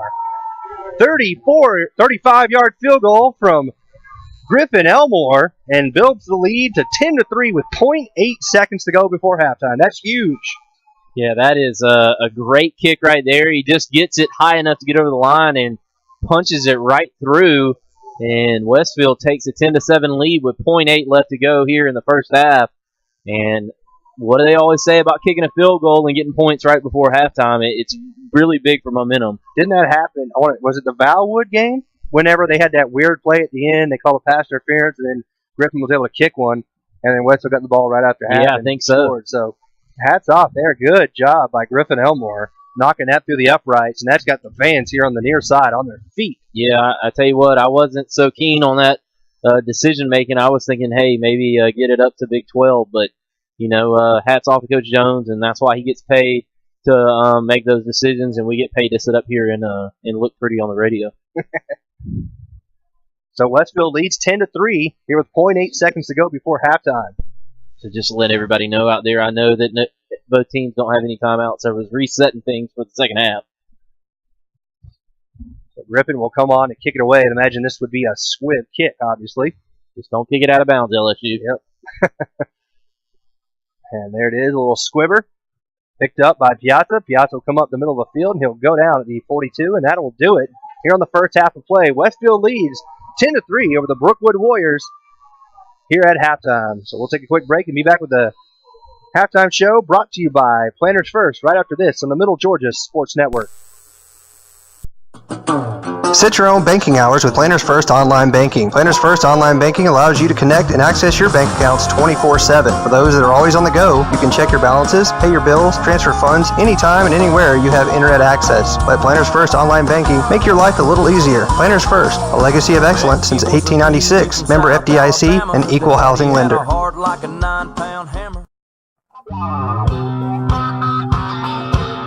Well, the news is out. Brandon Outfitters has taken Central Georgia by storm as one of the Mid-State's premier outfitters. Located just off I-75 in Perry, Georgia, Brandon has all of the latest gear for any hunting season or just for a nice night out on the town. They still have all of your favorite brands such as Southern Tide, Mountain Khakis, Southern Marsh, Patagonia, Costa, Orvis, and as always, a huge selection of firearms. Brandon also now features new brands such as Sims, Ray-Ban, Kavu, Chaco, Yeti, and much more. Come check them out at 106 Fairview Drive in Perry. They're sure to make your visit one to remember. On the athletic field and in the classroom, students at the Westfield School are preparing to meet the challenging demands of the 21st century. Our dedicated faculty teaches and inspires students from pre-K to 12th grade to think critically and learn globally, preparing our students for college in a Christian environment that has been the Westfield mission for more than 44 years. And our students excel. From football to chorus, art to tennis, and basketball to debate, Westfield students aspire to be champions. It's the Westfield experience. To learn more about the Westfield School, visit our website, westfieldschool.org, or call our admissions office at 987-0547. The Westfield School, ready for college, ready for life. Now back to Kenny and Brett with the Middle Georgia Sports Network's halftime show, presented by Planners First.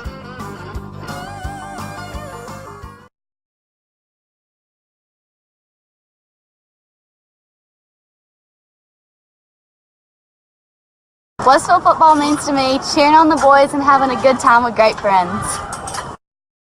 Football means to me winning. I like football games to watch my big brother. I like playing at football games. Football means to me family and everything good that goes with it. I love the excitement of seeing the fans. I love the excitement of seeing our young people out on the field executing and running, jumping, and playing, and I love the fellowship that goes with all of it. Westfield football means to me painting up, acting crazy, and having fun with my friends on Friday nights. I like to hang out with my friends at football. C.W. Williams is the premier home builder in Houston County, with established communities in Perry, Bon Air, Centerville, and Warner Robins. C.W. Williams Homes offers you a chance to build a customized home of your dreams. There are multiple floor plans available, ranging from a minimum of 1,000 square feet to over 3,000 square feet. Log on to cwwilliamshomes.com or give them a call at 478-922-2207 to check their list of plans, communities, and financing options today. C.W. Williams Homes. Let us build the home of your dreams. Good morning, huh? Cherry limeade, ocean water. Pretty great. Great. What are you doing over there? I'm trying to calculate all the drink combinations at Sonic. All the different sodas and the slushes and teas and everything. The flavors, all of them. Okay, so what is it? What's the number? It's, hang on, now I'm getting a call. Hey, what's up, Terrence? That is not a phone, that's a calculator. Yeah, dude, yeah, he's here. Wake up to the possibilities. Get any large drink for 99 cents before 10 a.m. And introducing handcrafted Sonic Splash sodas. This is how you Sonic. Have you been injured and are in need of legal representation? If so, call Trey Moody. Trey is a graduate of the University of Texas and Mercer Law School and has been practicing in the Middle Georgia area for over 22 years. Trey has tried over 70 cases to jury verdict and has recovered over $5 million for his clients. Trey has established himself as one of Georgia's most prolific personal injury trial attorneys. He is also a certified and registered mediator with the State of Georgia Office of Dispute Resolution. So if you want a respected attorney who can actually try your case if needed, call Trey Moody at 478-988-3114 for a free consultation or visit his office today at 921 Carroll Street in downtown Perry. Alright, I'm here with Callie Blocker of cheerleading squad. She's a senior this year. Callie, what position are you? I base. I lift people into the air, so that's fun. I got you. What's your favorite stunt? Probably a one-man. We've just recently started working on those, and those are a lot of fun. So, and they look good, and they're pretty easy. So That's good. You excited about playoffs this year for the football team? Absolutely. I think we've got a good road ahead of us. We did great last year, and I think it's looking good for us this year too. So I'm excited. That's good. What's your favorite game you've ever cheered at? That's a tough one. We've done really well this year in most of our games. I like a lot of competition, so when we're kind of neck and neck with another team, that's really the most fun to play because you don't really get bored. So I got you. So what's your favorite thing about pep rallies on Fridays before the games? I like to see everybody just get really excited and get pumped up for the game.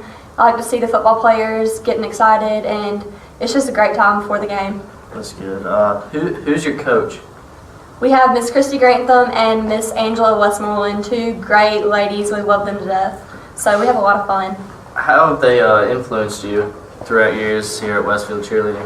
Both of them are very different people. Miss Angela is more about being sharp and being clean and looking really great, and Miss Christy is more about having fun and just doing everything the right way and having fun with everybody. So they've both influenced me a great bit. We always have fun with them, so it's fun. Yeah, that's good.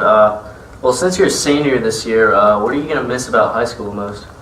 I definitely think that I'll miss everybody on my cheer squad. We've got a great team this year. I love everybody on the cheer team. So once that ends, it'll be really sad. And other than that, I'll just definitely miss the friends that I've been with my whole entire life pretty much. Where do you plan to go to college?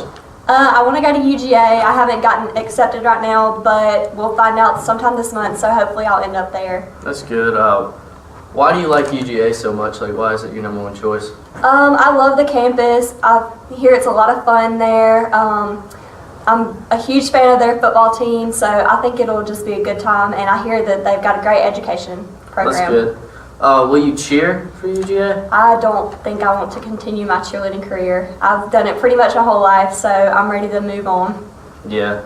So what kind of student are you in school? Are you all A's? Typically all A's. I have to say I make pretty good grades, so that's good.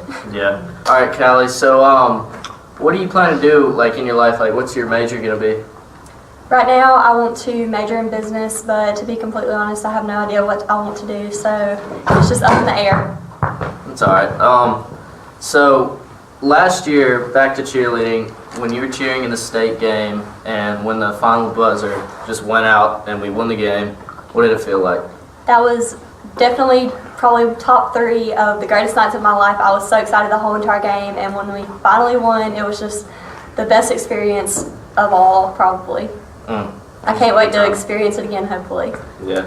All right, Callie, that's all the time we have. Thank you for being with us. Thank you.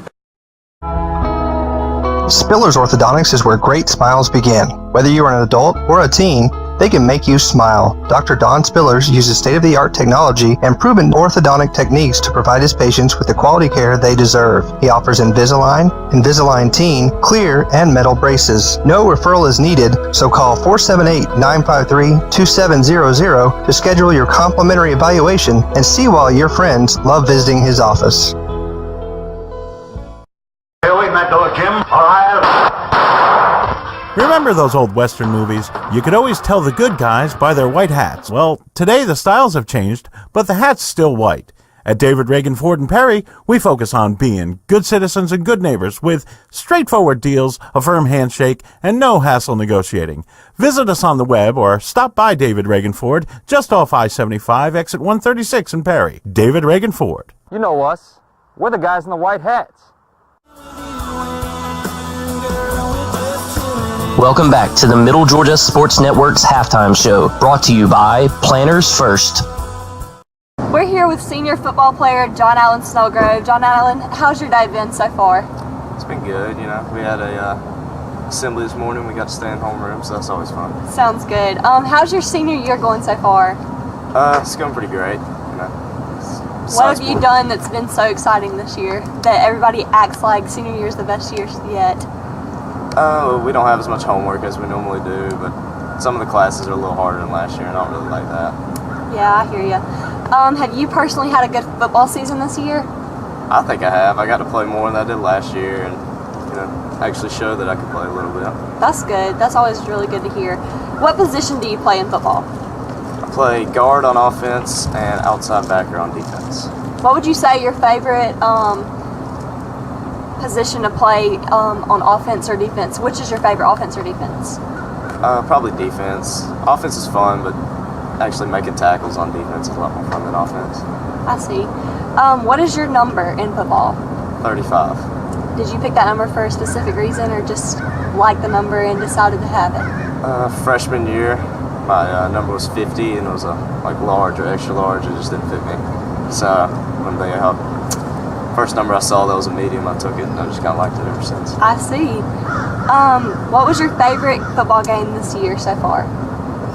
Probably senior night, because that was the only one I've started and it was a lot of fun just to go out there and play with the seniors. Sounds good. Do you have any game day superstitions?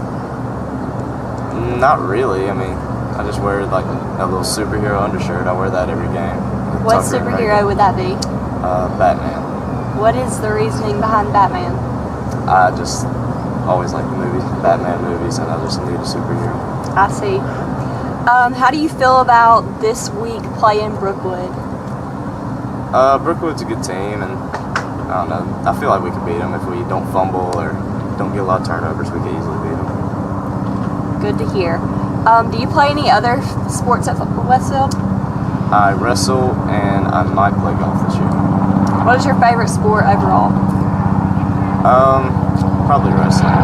Who is your favorite athlete? Even though he doesn't play anymore, probably Deion Sanders. I see. Where do you want to go to college? Either Auburn or UGA. If I get into UGA, I'll go there. If not, Auburn. Is there any reasoning behind why you want to go to UGA? I've just always liked UGA a lot. Sounds good. What will you miss most about playing football in high school? Just being on the field with my friends. It's a good bonding time with them. What do you think you'll miss most about high school in general? Probably friends as well. Just going off and making new friends is kind of difficult. So. I completely agree with you there. Well, I think that's about all the time we have, so thank you for the interview. Thank you. Go free times 3 this summer with ComSouth. Upgrade to any gold or higher value package and get the first month free, get free activation, and ComSouth will make the installation free too. Plus, as an added bonus, upgrade to high def and receive HD TV, you guessed it, free for 3 months. That's a whole lot of free for great telephone, wireless, state-of-the-art cable TV, and high-speed digital internet. Visit ComSouth.net for more details or stop by any of our convenient locations in Cochran, Hawkinsville, Perry, and Fort Valley. In this moment, it doesn't matter if you save money in 15 minutes, or if your neighbor has the same insurance that you do. What matters right now is the quality of your independent insurance agent and the company that stands behind them. Auto Owners Insurance. Call Larry Walker, your local auto owner's agent, and let his team of professionals tailor an insurance program right for you and your budget. Welcome back to the Middle Georgia Sports Network's halftime show, brought to you by Planners First.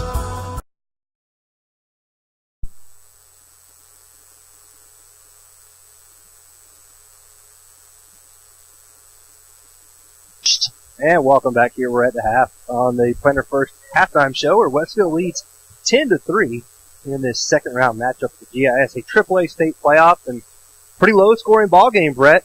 We knew both teams had good offenses, but it's really been a defensive game so far for between the two teams, as Westfield has outgained there. Looking at the ComSouth stats, Brett, why don't you go ahead and give us some stats? Yeah, Westfield's on top 10-3, as we said. They have 6 first downs. They trail Brookwood. Brookwood has 7.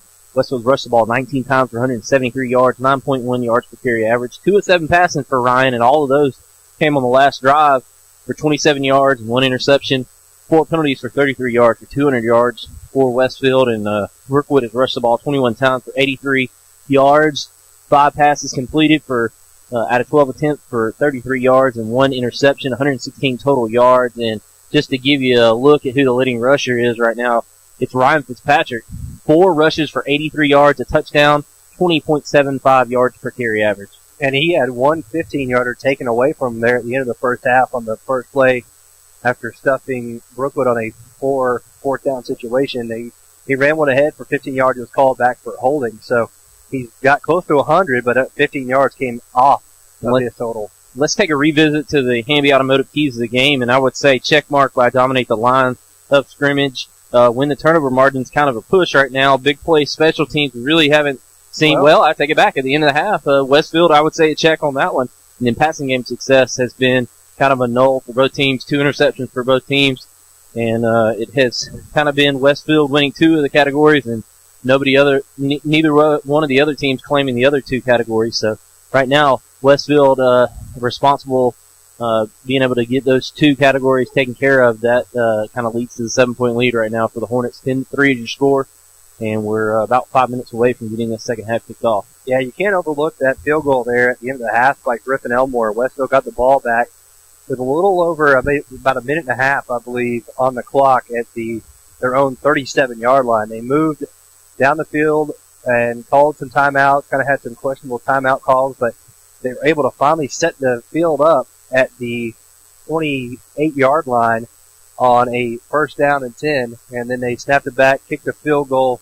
Griffin snuck it just over the crossbar and gave Westfield a 10-3 lead to go in a half, and of course they get the ball back coming out of half. Don't you wish you had a good cameraman to catch this nice action down on the field at halftime right here? And I ribbon Tim a little bit. He's getting warm. He's getting warm so he can. It's a cold night. As we mentioned, it was about 42 or so at kickoff. And I don't know what it is out there right now. I wonder mine hadn't updated. It's still on 43, and I know that's not right. Yeah, I'll check my phone and see what it says here in Paradise. I tell you what, 40 degrees. What a difference in a year for a kid. Griffin Elmore struggled last year kicking extra points, and then he kicks a 30-yarder here tonight. 35-yarder, excuse me, to go up, 10-7 headed into halftime in the big ball game. And I tell you what else can you ask for? The improvement that we've seen in the kicking game for Westfield over this just 2 seasons basically has been so drastic, and it's good to see that Westfield has gotten the special teams edge so far in this game and has a 10-3 lead, and now they just need to come out and try to add to that here on the first drive of the second half. Yeah, I mean that's what I was going to ask you. Where what do you think is going to happen here in the second half? Obviously, Brookwood, they've done a pretty good job of running the ball as well themselves, as they have moved the ball, kind of hiding their runners, and done a good job with Patterson and Deese, and quarterback Colin Wells hadn't thrown the ball as well as I kind of expected. He's done a pretty good job, but he's good on the intermediate passes. He kind of floats his long passes. So if Westfield's able to get some pressure on him, I think that could really bode well for them in the second half. Yeah, I think it's one of those things where Westfield, I think if they just line up and run the football right at Brookwood, Brookwood's going to have a hard time stopping Westfield just because of the ability of the offensive line that Westfield has. You saw it on the last couple of drives. Westfield, especially the one where they turned the football over inside the 20, I mean, they just were able to, when they lined up and ran it right at Brookwood, picked up a lot of yardage. But then they started trying to go east and west and try to throw the football, got away from that, that north and south run, and it really hurt them. So I would suspect that Coach Jones saw the same thing we saw, is going to go into halftime and say, hey, let's run the ball right at them and see if they can stop us. Just dare them to. I mean, when you bring out John Walker Moore as the extra tight end and line him up next to Cam or next to Deal, that's a tough matchup. And, Westfield's done a good job just running it right at him. So it'll be interesting to see what Coach Jones wants to do in the second half. But, hats off to Coach Boggs from Brookwood. They've done a good job. You could tell what their game plan was coming in. They wanted to control the clock and keep the Westfield offense off the field, and they did a really good job of that in the first half. They controlled pretty much the first half. In the 24 minutes of possession, I would be willing to bet that they probably, oh my goodness, 42-0. Northside is leading Northside. That's Northside, one of Robbins, right, over leading Columbus. Northside, Columbus. But he did a good job controlling the clock, and I would bet that they probably had the ball, in my opinion, for at least 15 of those 24 minutes there in the first half, if not more. And that's the key to their success. But hats off back to Westfield for, even though they didn't have the ball that long, they still lead by a touchdown. So we'll see what happens in the second half. Both teams are coming out here on the field to get stretched out. So we'll take a quick break. You listen to the Planters First halftime show right here on the Middle Georgia Sports Network. Here we met the Jim. All right. Remember those old Western movies? You could always tell the good guys by their white hats. Well, today the styles have changed, but the hat's still white. At David Reagan Ford and Perry, we focus on being good citizens and good neighbors with straightforward deals, a firm handshake, and no hassle negotiating. Visit us on the web or stop by David Reagan Ford just off I-75, exit 136 in Perry. David Reagan Ford. You know us. We're the guys in the white hats. On the athletic field and in the classroom, students at the Westfield School are preparing to meet the challenging demands of the 21st century. Our dedicated faculty teaches and inspires students from pre-K to 12th grade to think critically and learn globally, preparing our students for college in a Christian environment that has been the Westfield mission for more than 44 years. And our students excel from football to chorus, art to tennis, and basketball to debate. Westfield students aspire to be champions. It's the Westfield experience. To learn more about the Westfield School, visit our website, westfieldschool.org, or call our admissions office at 987-0547. The Westfield School, ready for college, ready for life. Back to the Gridiron with Kenny and Brett on the Middle Georgia Sports Network. Yeah, welcome back into the Planters First halftime show. Westfield leads here at the half 10-3 over the Brookwood Warriors, as Westfield had a touchdown from Ryan Fitzpatrick and a field goal from Griffin Elmore. And Brookwood had a 32-yard field goal from John Stopper to start things up. So Westfield had 10 unanswered points. And what's turned out to be a very low-scoring affair here from the Hornets' Nest. Both teams have just tried to grind down the field as much as possible. It's been a very defensive battle so far. And Westfield, I think the big thing that sticks out to me, Brett, is that sequence of back-to-back interceptions where Westfield was able to get the interception from Giles Amos and then look like, hey, we're on their 30-yard line. We can go in here and actually go up 14-3. And on the very next play, Ryan Fitzpatrick gets picked off as Reagan Waller kind of got turned around on his route. Yeah, and I told you, I said at the time, it just kind of looked like and reminded me a lot of the flow of the first game of the season for Westfield against Southland. Pretty much Westfield dominated that game, but kind of sleptwalked through the first half and then pulled away late. And you hope that Westfield has that in them here tonight to just come out and kind of put their foot on the gas pedal and maintain this lead and stretch it out a little bit and not have any fireworks late in the game. How much do you think the loss of Robert Myatt is hurting this team so far tonight? I mean, he is their power guy, and really Westfield has done a good job running between the tackles. I wonder what he would have added to this team playing tonight. Yeah, you think that Robert would probably be able to pick up some extra yardage, but my thought is I think it's maybe a schematical thing at this point. Westfield, I think, just needs to make a concerted effort to get in that power eye formation and run it right at Brookwood and dare them to stop. And then when you get them to commit to the inside, then you come back to your outside runs, and that's where Robert would be really effective because get him on the outside, he's going to pick up 5 yards a time because even if he's met at about the 1 yard gain or the line of scrimmage, not many people are going to bring down Robert Myatt with the power that he possesses unless they clip him from the side. And, it's going to take gang tackling to bring him down, which normally occurs 4 to 5 yards down the field. And I tell you what, Westfield misses him here tonight, but they performed well. I think they just shot themselves in the foot. And they really need to come out here and see if they can't, finish the drill and extend this lead. And they really need to be probably suspicious of Brookwood coming out with some sort of trick play here to start the second half. We're almost set for second half action. I want to thank Planners First Bank for sponsoring the halftime show. And Mr. Ross Faircloth and his group over there do a great job, and they're supporting Westfield Athletics. Went by there yesterday. There you go. As Westfield's almost ready to start the second half here in this GASA AAA State Playoff round number 2. Briarwood, Brookwood, and Westfield. Westfield leading 10-3. Back deep to receive for the Hornets will be Reagan Waller and Tanner Westbrook, and John Stoffer will kick it away for the Warriors. Leading tacklers in the first half there for Westfield. Walker Davison had 9. John Walker Moore and Wade Walker both had 7. So good first half for those 3 guys. Stoffer, little pooch kick, angled, and it will go out of bounds. And that will be a legal procedure on the kick, and we'll give them the ball first and 10 at the 35. Told you I thought you might see some trickeration there. But Westfield's had that happen all year. It kind of makes me wonder sometimes, let's get a guy in that spot. You can hear the fans down below us stomping and whatnot, or maybe that's the coaches above us. I'm not sure, but they were not happy with that. But Westfield gets good field position, first and 10 at the 35-yard line. Here to start the second half, they'll be moving right to left here in this third quarter, and they'll start on the far hash. Giles Amos will be spread out here to the near side. The 2 wingbacks will be Tucker Moody and Tanner Westbrook. Josh Jenkins is the fullback.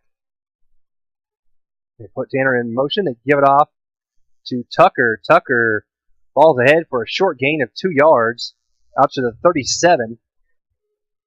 Good tackle from behind that time by number 37, Austin Falconer. Yeah, just a good job right there by Brookwood's defense finding the football, making the tackle. It almost looked like that Josh had got it up the middle on the fake. He kind of faked me out, and they came back and gave it to Tucker.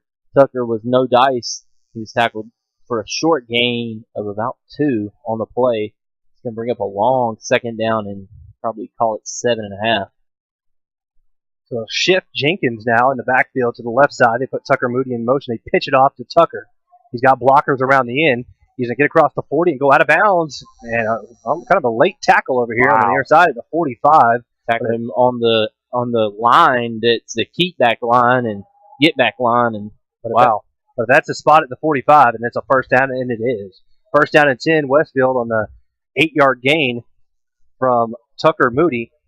And Westfield on the move here, first and 10, their own 45, just underway in the second half. And I tell you what, he could have picked whichever way he wanted to go there if he wanted to cut back inside off of Josh Jenkins' block, but he did a good job of following his blockers, and Brookwood did a nice job of using the sideline to finally corral him. Handoff goes to Jenkins, big hole over the middle. Josh breaks through, breaks a tackle. Now he's going to cut back, and it's a foot race. 10-5, touchdown, Hornets. Josh Jenkins from 55 yards out. And Westfield stretches the lead to 16-3 with 11:04 to go in the third quarter. Ryan was the leading rusher. Now he's the second leading rusher. Josh has 9 carries for 99 yards and 1 touchdown, and that was a drive of 56 seconds and I believe 3 plays. Josh Jenkins shot out of a cannon there for Westfield, and now on for the extra point is Griffin Elmore. Snap, hold, kick, just inside the right upright is good. 17-3 your score, 11:04 to go. Take a quick break to listen to Westfield football on the Middle Georgia Sports Network. Spillers Orthodontics is where great smiles begin. Whether you are an adult or a teen, they can make you smile. Dr. Don Spillers uses state-of-the-art technology and proven orthodontic techniques to provide his patients with the quality care they deserve. He offers Invisalign, Invisalign Teen, clear, and metal braces. No referral is needed, so call 478-953-2700 to schedule your complimentary evaluation and see why your friends love visiting his office. In this moment, it doesn't matter if you save money in 15 minutes, or if your neighbor has the same insurance that you do. What matters right now is the quality of your independent insurance agent and the company that stands behind them. Auto Owners Insurance. Call Larry Walker, your local auto owner's agent, and let his team of professionals tailor an insurance program right for you and your budget. Welcome back into the Hornets' Nest to the Football Friday Night Game of the Week on the Middle Georgia Sports Network. Cale Deese takes it from his own 10-yard line, comes up the gut, got a big hole, and he's got blockers. But he'll be brought down from behind. What could have been a touchdown-saving tackle by Connor Coffin, but a good return for Cale Deese as he gets it out to the 41-yard line. So great field position for Brookwood as they trail 17-3 here with 10:53 to go, third quarter. Great job of blocking right there by Brookwood special teams on the kickoff return. And tell you what, that was the medicine they needed coming out after a big touchdown run by Josh Jenkins, getting good field position for the Warriors. Colin Wells, delayed handoff, goes to Patterson. Patterson, not much there as he'll be brought down for no gain. John Walker Moore there on the tackle for Westfield. And that touchdown seems to have amped up Westfield's defense as Connor Coffin and Wade Walker jumping around out there, getting the guys going, and the big stop for maybe a half a yard on that play. And Westfield forces along a second down at about 9.5.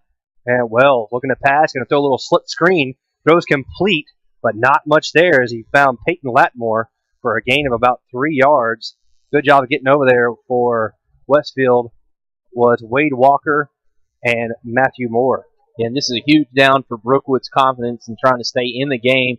Third down and about 6.5, and they really need to pick up this first down if they want to gain some momentum away from Westfield, because Westfield right now is just riding high after that huge touchdown run. 3 plays and score after 56 seconds went off the clock here in the first part of the second half. They're going to throw, and it's going to be incomplete. Great job, and they're going to throw a flag on Tucker Moody. The back judge throws a flag for pass interference. I don't know how he saw that because Tucker's in great position. I mean, he's just as he can own that just as much as the receiver can, and they're going to call a pass interference on a pretty good coverage, a pretty good play. He read the play the whole way. Yeah, that's a tough one there. It came from the back judge. He throws the flag, so that'll be a first down and 10 on a 3rd down and 7 play. And you can hear the fans here on the near side. Coach Fitz down there with his Jarek Tarkanian white towel, throwing it, or not throwing it, but just, throwing his hand in disgust on that call. Yeah, I'm not a big fan of that one, just simply because the defensive player made a great play, and you're saying that he can't own that space just like the wide receiver can. And they're going to hand it off to Deese. Good penetration in the backfield by Westfield, and he's going to lose a yard as Corey Holiday and Wade Walker are there for Westfield. Yeah, Deese just did a good job trying to get back to the line of scrimmage and maybe falls a half yard short of the original line of scrimmage. It's going to bring up 2nd down and 10.5 from the 41-yard line of Westfield with 9:20 left to go here in the third quarter, and Westfield on top 17-3. Stopper spread out here to the near side. They got Piazza in the slot, and over on the far side of the field, that's Peyton Latmore. Wells changes the play at the line. He's got an H-back in front of him, and that's Deese. To his right side is Patterson. Looking to pass, going to throw a little quick out route complete to Stopper, but not much there. He had to go to the ground to make the catch at the 37-yard line to pick up a 4, and it'll make it a 3rd down and 7. Westfield doing a good job keeping the plays in front of them. Going to bring up a long 3rd down and 7.5 here for Brookwood. And Westfield they continue to play right up on them. Like I said, I thought Westfield could match up on the outside, and they've done a good job. Little option now. They're going to pitch it off to Deese, and great job by Gavin Edmondson. Edmondson read that the whole way, makes the tackle. He forced the pitch, and he used the sideline as his friend. I like the play call, but I like the wrong direction. Right. Run it to the short side. Why not run it to the far side? Give your athlete a chance in more space. The defense just uses the boundary as a defender, forces him up against it, and then he has to cut back. And no dice there. 8:05 left to go here, 3rd quarter. See what Brookwood does as sensing a little desperation from the Warriors. And they might see them go for it here. And they have 3 wide receivers tripped here to the right side, 1 to the far side. They are going to go for it. He's going to get pressure. He's going to throw it deep. And it looked like offensive pass interference, no flag, as Latmore kind of pushed Tucker Moody to the turf, but it falls incomplete, turnover on down. Yeah, huge play right there by Westfield, and Tucker Moody kind of redeems the official, honestly, by making such a good play. He didn't even allow him to pull out it almost, like you said, was pass interference on the offensive player. The offensive player became a defender, and Westfield, excellent job defensively after the tough call goes against them to force the 3 and out after that play and gets it back for the offense. So Ryan Fitzpatrick comes out with his troops. They lead 17-3. They have a 1st down and 10 at their own 39. Put Tanner Westbrook in motion, and they throw a complete pass out to Giles Amos, setting up the screen. Giles breaks a tackle, stiff-armed Latmore, and he's going to stay on his feet and go out of bounds after he picks up 11 yards and just brute strength there from Giles Amos. 11-yard pickup is a 1st down for Westfield. Yeah, hard to bring down a big guy like that who has a full head of steam, and nice 11-yard pickup from Westfield coming out and showing Brookwood that they can throw the football a little bit as well. And Westfield, I tell you what, they have come out ready to play here in the second half, and I like what I see from the Hornets coming out of halftime. 7 minutes, 36 seconds left in this 3rd quarter. 1st and 10 Westfield at the Brookwood 49. They give it off to Jenkins. Jenkins right at the gut. Not a whole lot there. Good job on defense. Number 77 was the first man there for Brookwood, and that is Cody Noble, who's done a pretty good job here tonight. Yeah, great job right there by the Brookwood defense. Still a gain of almost 4. 3.5, we'll call it, by Josh Jenkins. And Westfield just mixing it up nicely so far here early in the second half. And they really want a chance to go down and extend this lead even further with only 7 minutes and 9 seconds left to go here in the 3rd quarter. Their second possession here of the second half. And Westfield kind of picking anything they want at this point. They have Brookwood very off balance on defense. So 2nd down and 6. They do a pump fake, and now they're looking for Tanner Westbrook. Tanner's behind the coverage. Oh, incomplete off his fingertips as they did a pump fake here on the screen to Giles Amos, and they had Tanner come out of the backfield. What a great play design and play call. Everybody looking at Giles Amos. They pump fake on the stop route to him here short. And I tell you what, Tanner coming out of the backfield going down the field on the near numbers, and he was wide open, just a little bit over his hands. In Westfield, ooh, they missed a big play right there. Yeah, Peyton Latmore kind of bit there on the screen to Giles.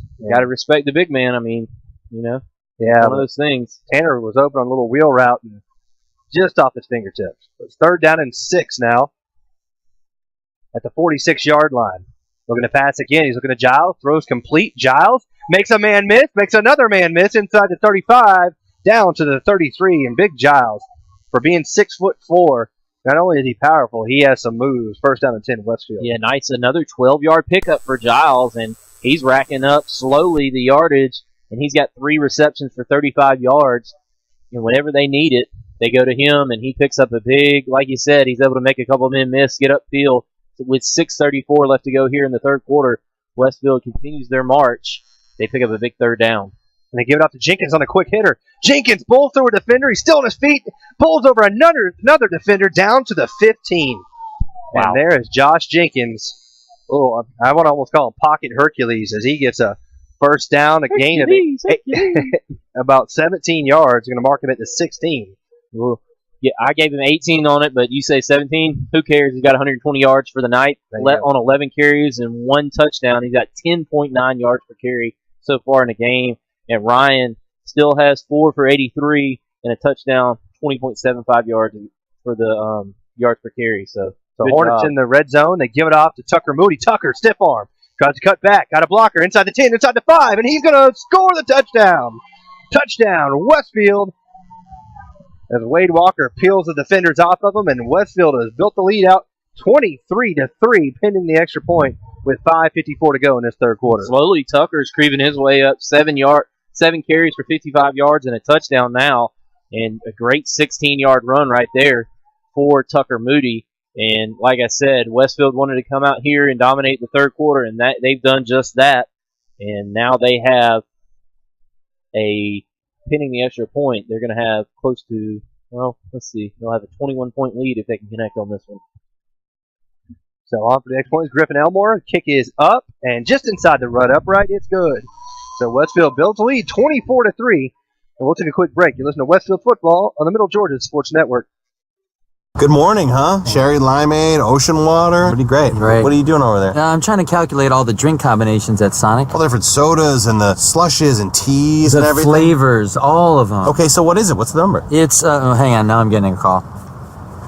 Hey, what's up, Terrence? That is not a phone, that's a calculator. Yeah, dude, yeah, he's here. Wake up to the possibilities. Get any large drink for 99 cents before 10 a.m. And introducing handcrafted Sonic Splash sodas. This is how you Sonic. Have you been injured and are in need of legal representation? If so, call Trey Moody. Trey is a graduate of the University of Texas and Mercer Law School and has been practicing in the Middle Georgia area for over 22 years. Trey has tried over 70 cases to jury verdict and has recovered over $5 million for his clients. Trey has established himself as one of Georgia's most prolific personal injury trial attorneys. He is also a certified and registered mediator with the State of Georgia Office of Dispute Resolution. So if you want a respected attorney who can actually try your case if needed, call Trey Moody at 478-988-3114 for a free consultation or visit his office today at 921 Carroll Street in downtown Perry. 21 Carroll Street in downtown Perry. And now, back to the gridiron with Kenny and Brett on the Middle Georgia Sports Network. And the little pooch kick is taken by Jake Piazza. Nowhere to go. He backpedals, makes the catch, and then he's brought down at the 25-yard line. So that's where they'll start this drive. Excellent play right there by Griffin Elmore, just pooching it up in the air, and by the time Jake Piazza is able to corral that in, he's got a Westfield player knocking a blocker right back into him. And a great job right there from the Westfield coverage team. And Brookwood will start on their own 26-yard line. And they trail 24-3. Westfield has added 14 points here in the second half. Wells looking to pass. He's going to try a little quick seam route, and it's complete. The Kale Deese makes the catch and holds on after the big hit by Reagan Waller. Held up pretty pass. Very good pass. Giles Amos was there on the coverage, but he just threw it where he couldn't catch it. And good job there on a big gainer of 24 yards? 18. Good from the 20. Well, you're right. Sorry. And the handoff goes to Patterson. Patterson, boom, is he hit hard by Connor Coffin, and Connor lets him know it. And that is a nominee there for the Moody Law Firm hit of the game.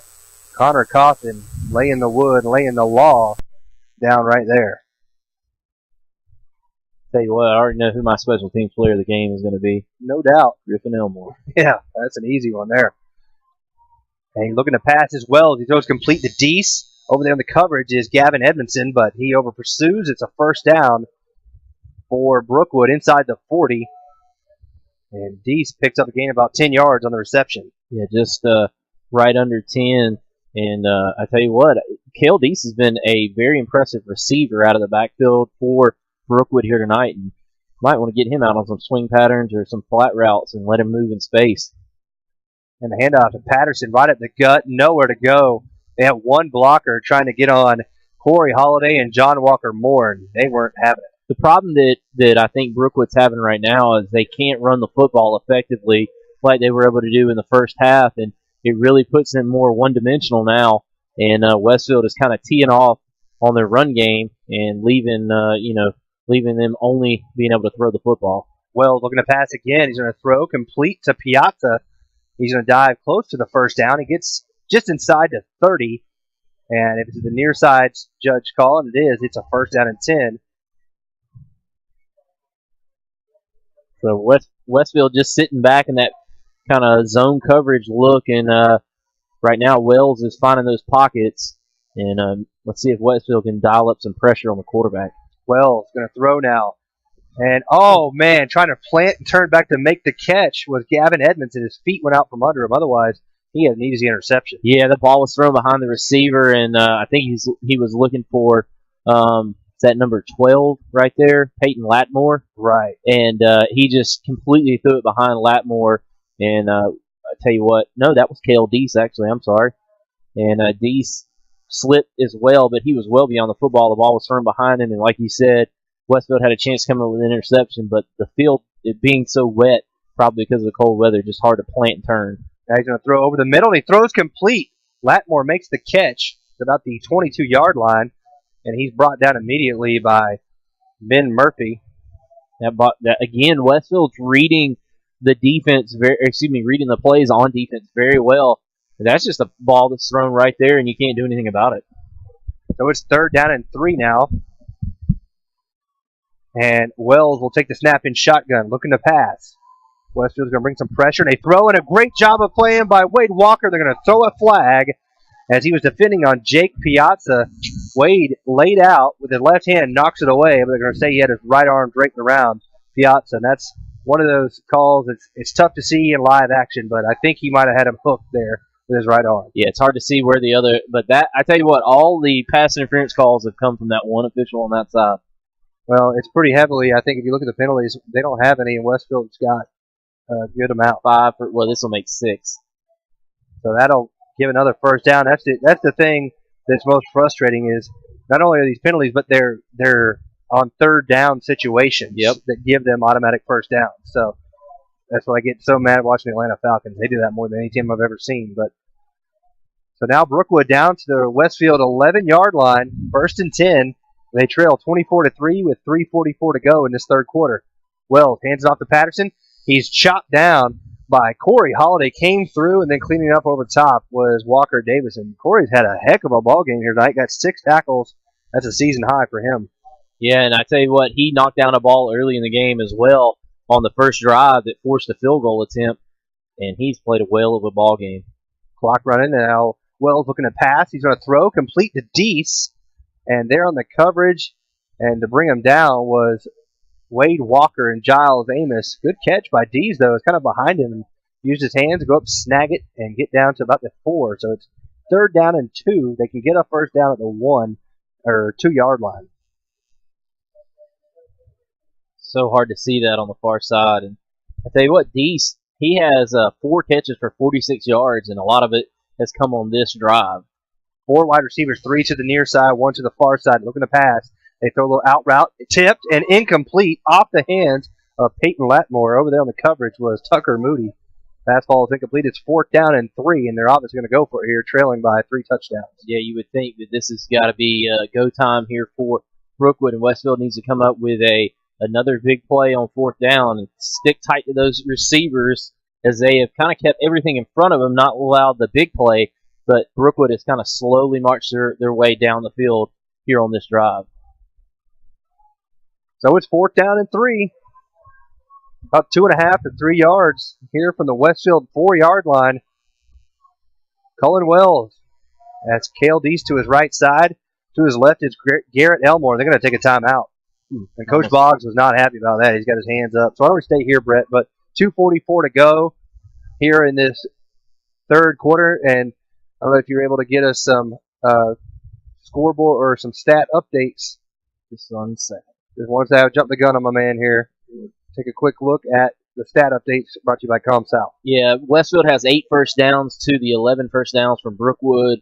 Rushing the football, Westfield has been dominant in this game for 26 rushing for 274 yards. They have 10.54 yards per carry. They got 3 touchdowns on the ground. They're 4 of 10 passing for 50 yards, and they have the 1 interception. They do have 6 penalties for 55 yards. They have 324 yards of total offense. And then looking over there at Brookwood, 27 carries, 82 yards, just over 3 yards a carry. 12 of 22 as well for 95 yards and an interception. 1 penalty for 5 yards, and they have 177 total yards. But here's the play of the game thus far. They trail by 3 touchdowns, 2:44 to go in this third quarter, and it's 4th and 3. I'm back. I'm sorry. I had a little bit of a coughing attack. So 4th and 3, same formation.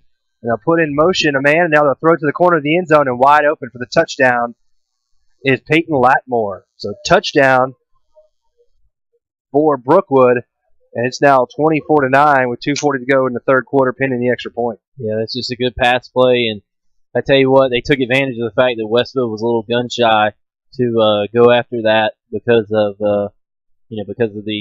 all the pass interference calls that they had against them, and it's just one of those things. You got to play up tight on the goal line, and Westfield wasn't willing to do that just because of the penalties they've had, and Brookwood takes advantage of it, makes a great play.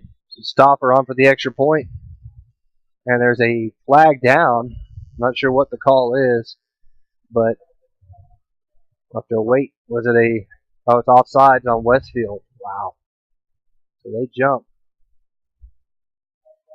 to the Hornets. That's half the distance to the goal. Are they going to change their mind and go for it? We'll see. I don't think it wouldn't really gain too much. It's 24-9. It would make it 24-11. Either way, you got to score 2 touchdowns. So, and if you miss it, now you force yourself to go for an extra point or a 2-point conversion. And I think they're actually going to decline it and just keep their original yardage. They don't like to mess. The kickers are very, very much creatures of habit. Stopper on for the extra point. On the hold will be Cullen Wells for the Warriors. Stopper got a pretty good leg. Already kicked a field goal here tonight. And blocked. Gavin Edmondson comes in and blocks the extra point. So the score is 24-9 with 2:40 to go. We'll take a quick break. You're listening to Westfield Football on the Middle Georgia Sports Network. Go free ×3 this summer with ComSouth. Upgrade to any gold or higher value package and get the first month free, get free activation, and ComSouth will make the installation free too. Plus, as an added bonus, upgrade to high def and receive HD TV, you guessed it, free for 3 months. That's a whole lot of free for great telephone, wireless, state-of-the-art cable TV, and high-speed digital internet. Visit ComSouth.net for more details or stop by any of our convenient locations in Cochran, Hawkinsville, Perry, and Fort Valley. Well, the news is out. Brandon Outfitters has taken Central Georgia by storm as one of the Mid-State's premier outfitters. Located just off I-75 in Perry, Georgia, Brandon has all of the latest gear for any hunting season or just for a nice night out on the town. They still have all of your favorite brands such as Southern Tide, Mountain Khakis, Southern Marsh, Patagonia, Costa, Orvis, and as always, a huge selection of firearms. Brandon also now features new brands such as... And sorry to cut you short there, and come back, and they're going to do an onside kick. And it was touched before. Yeah, they're going to throw a flag. That was touched before. It did not go 10 yards before it was touched by. Yeah, no doubt. So that'll be Westfield I football. think Westfield got it anyways, though. Yeah, they did. So not sure who came up with it. It might have been Wade Walker or Ben Murphy, but he touched it about the 49-yard line. So it's Westfield football, 1st and 10 at the Brookwood 49 as they lead 24-9 with 2:40 to go in this third quarter. And my prediction might be coming true. Valwood has the lead on John Millage 34-28, but John Millage just picked off a Valwood pass and has the ball at midfield. Handoff to Jenkins. Jenkins tries to cut back, but a great job of the tackle that time. But number 54, Scott Saunders, makes the tackle, but as always, Josh still picks up 3 yards. Yeah, great job right there by the defense from Brookwood, but not going to be denied. 3 yards in a cloud of dust, as we talked about. Just keep giving it to your horse. I see down the sideline a former coach from last year down there in his old green hat. Oh, yeah, I see him. So 2nd down and 8 for Westfield after the 2-yard pickup. And they're going to pitch it now to Jenkins. Jenkins, nowhere to go. Josh, I think, should have just kept going around the outside. He slipped trying to cut back, but it was a good job of playing the read there by number 20, Chris Harrell, who makes the tackle. And Westfield loses 2, it's 3rd and 10.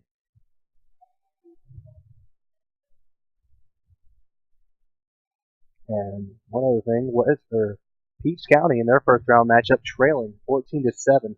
Wow. To Appling County at halftime. Ware County's up 31-0. I see. They give it off to Tucker Moody. Tucker got a hole. Tucker on his feet, and he's going to be having up for the first down by half a yard. Tucker Moody 11 on the play. On 3rd and 10, he gets 10.5. First down, Westfield. That was huge right there for Westfield to get them going on this drive, their third drive, I believe, of the third quarter. In a minute 14 left to go here in the third quarter. They have dominated play so far, scored 14 points to Brookwood's 6. God, I'm all over the place. First down and 10. He threw me off with a 25 up there. For Westfield at the 39-yard line. They give it off to Jenkins. Jenkins along the left side. He'll get inside to 35, down to about the 34-yard line.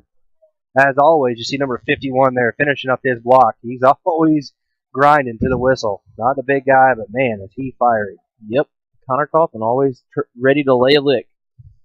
And Deerfield's up 42-0 in that game over Gatewood. Dublin leading Macon County 7-0 at half. And Valwood stopped at 4th and 1 in that game.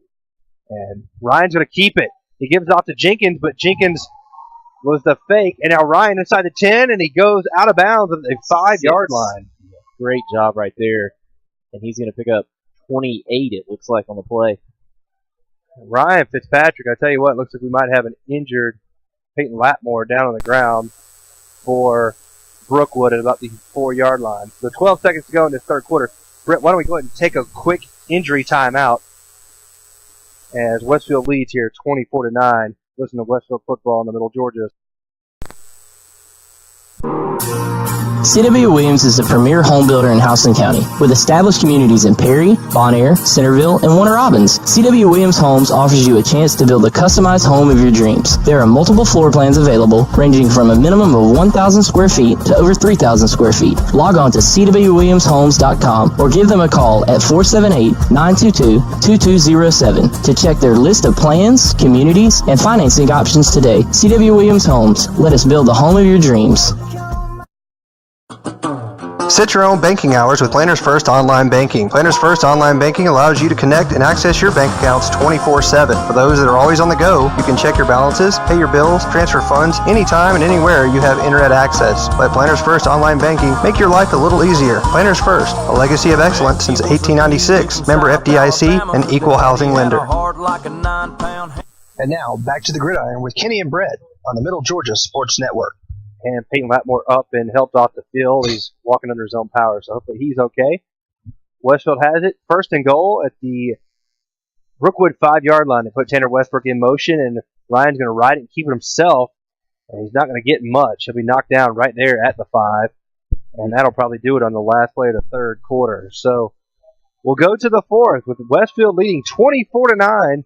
They're 12 minutes away from moving on to round 3 of the GISA AAA State Playoffs. Listen to Westfield football on the Middle Georgia Sports Network.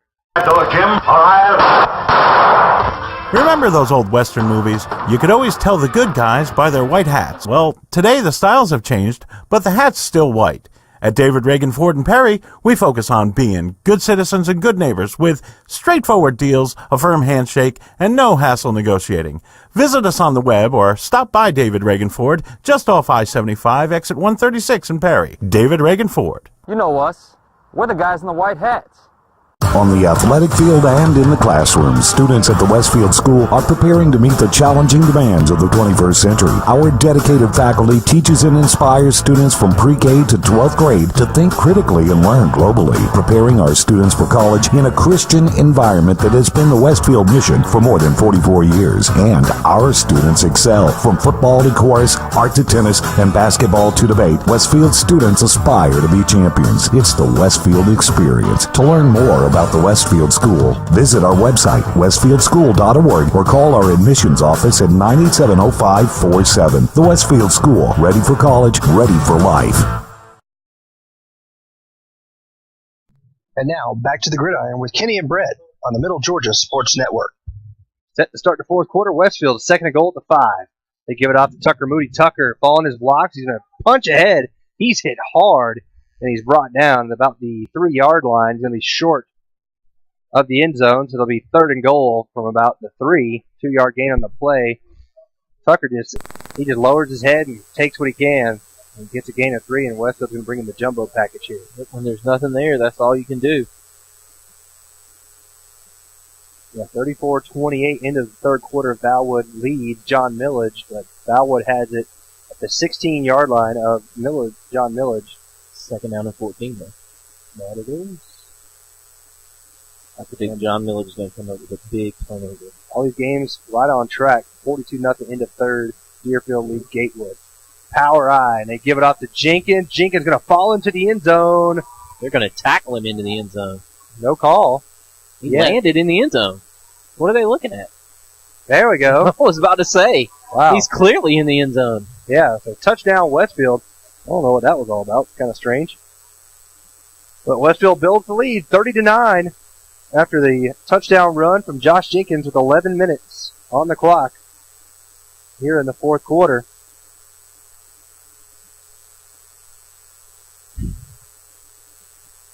And on for the extra point will be Griffin Elmore. Tanner Westbrook on the hold. Jenkins gets his, second touchdown run of the night. On his way to being the Stonic Offensive Player of the game. Extra point is up and good. We'll stay here with 11 minutes to go in this fourth quarter. Westfield now leads 31-9. And I tell you what, how big was that kick at the end of the half? It seems like it gave Westfield all kinds of momentum. Oh, no doubt. I mean, that kind of turned things on a dime. Westfield looked very stagnant in the first half. That kind of gave them some momentum. Score 14 points in the third, start off the fourth with a touchdown, and here we are. And it's hard to say that only being up 7 that you felt Westfield had dominated the first half, but it really felt that way. It felt like it should have been maybe a 21-3 score at halftime, but it was only 10-3, and that field goal really gave Westfield some confidence. Josh Jenkins now got to be well over the 120-yard mark. 129 on 15 carries, 2 touchdowns, 8.6 yards per carry average. And Ryan has 112 as well on 6 carries with 1 touchdown, 18.67 yards per carry average. And Brett Valwood kicked off. John Miller returns to the 45, and 11-14 left in that game. Tight one. Call me the soothsayer. Swami. Slippy, Slappy, Swami, Swanson? Samsonite. That's in honor of Dumb and Dumber 2 that comes out tonight, and I so want to go see it. So want to go see that. It sounds like about up your alley. It does. Mental stimulation with funny stuff like that. Angled kick here towards the sideline. But he caught by number 50. Oh, he almost had it stripped as Matthew Moore ripped him down. Excuse me, that's Ben Murphy. He was just lucky to catch it, to be honest. Yeah, Carson Allen, who caught one of the early kickoffs as well. He catches it right over his head with his hand, so kudos for him. But Westfield forces him down to 29. And that's where Brookwood will start this drive, trailing 31-9 with 10:52 to go in this fourth quarter. You talk about catching the back side of a football. Yeah, dangerous. Back nose of the football. Wells looking to pass. He's going to go deep down the near sideline, looking for Latmore, and it's incomplete. Tucker Moody there on the coverage. Coming over top from the safety position was Tanner Westbrook. Westfield, who normally plays, was one safety. Now I have to bring in 2. Yeah, I was just going to say good coverage right there. And I think Tucker just kind of lost where he was. He kind of tried to box out the receiver, and the receiver kept running. Tucker almost fell down to the ground. But with 10:40 left to go, Westfield on top 31-9.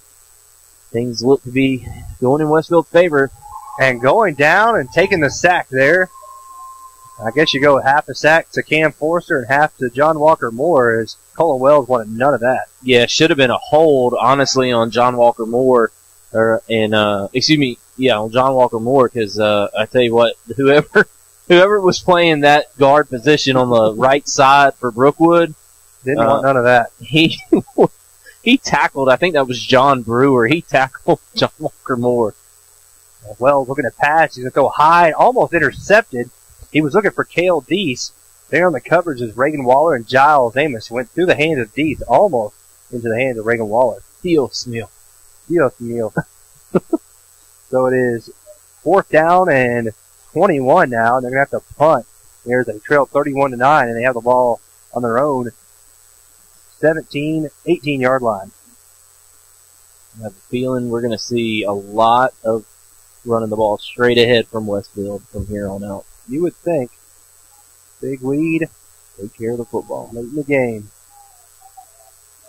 Yeah, it looks like there's going to be a penalty as one of the linemen there took off, but his team didn't. So that'll push him back 5 more yards, 4th down and 26. Westfield really come on strong here in this second half and showed what they're made of. Yeah, I've been very impressed with Westfield, and just the fact that they came out on a mission in the second half and really took advantage of some momentum that they gained at the end of the first half, and did an excellent job there in the third quarter and dominated play. And a line drive, end-over-end kick taken by Giles Amos at the 45. Giles comes right up the gut. Giles, full head of steam, slips and falls back to the 20. And a heck of a block there by Connor Cofton. He lays a big hit on John Stopper, who's limping off the field now, favoring his right leg. But a great return of 22 yards for Giles Amos, and it's 1st down and 10 at the Brookwood 18-yard line. That scares you a little bit right there because of because of Giles' knee, but does a great job. Yeah, he came out, it looked like Josh Jenkins firing out of the pistol. 35-34, John Millage leads Valwood. 8:37 to go, 4th quarter. Big one. Handoff, quickly goes to Jenkins. Jenkins right at the gut, and Josh is going to score. 19-yard touchdown run. And Westfield is on fire, and Wade Walker's having a good time down there on the sideline. Yeah, buddy. Old World War 24. 37-9, Westfield on top. Josh Jenkins scores again. His 3rd rushing touchdown of the game. And on for the extra point is Griffin Elmore, and this thing is getting out of hand here late. That was a 19-yard TD. He just takes the ball and he's gone before people realize he has it. And that is good. This inside the left upright. So Westfield leads 38-9. So here, why don't we go ahead and stay here, Brett? It is Westfield on top 38-9, but as you heard moments ago, big situation. John Millage throws a 39-yard touchdown pass. The extra point is good. And it's 4th down and 7. And it's 35-34 with 8:37 to go in the 4th quarter. Wow. Woo! Crazy night here in GISA. Always had that upset, Brett. Give you credit. It's not over yet, obviously. But Westfield's doing their part here. They now lead 38-9. This game was 10-3 at halftime.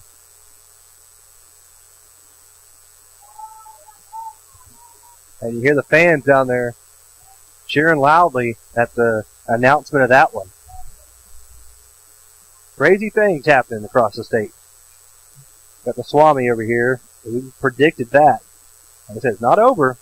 But there's one team that really enjoys themselves. It is the Valwood Valiant.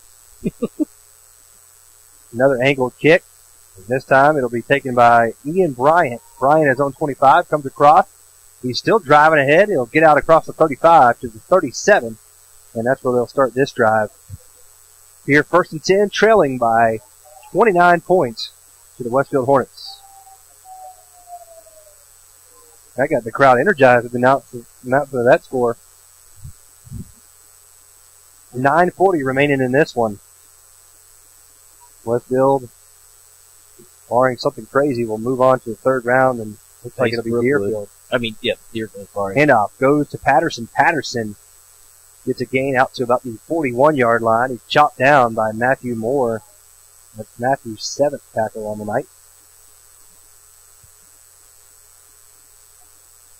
Westfield's got a lot of guys with a lot of tackles.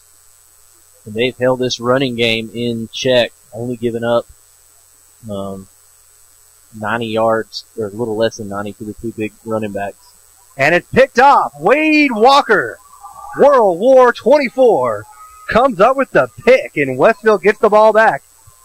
1st and 10 at the Brookwood 39-yard line. Wade Walker got a forced fumble. He got an interception, 10 tackles, and now an interception. So, wow, he's filling up the stat sheet. I mean, it's a toss-up here. I'm looking at possible nominees for Defensive Player of the Game. I kind of penciled in John Walker Moore with 10 tackles, a sack and a half.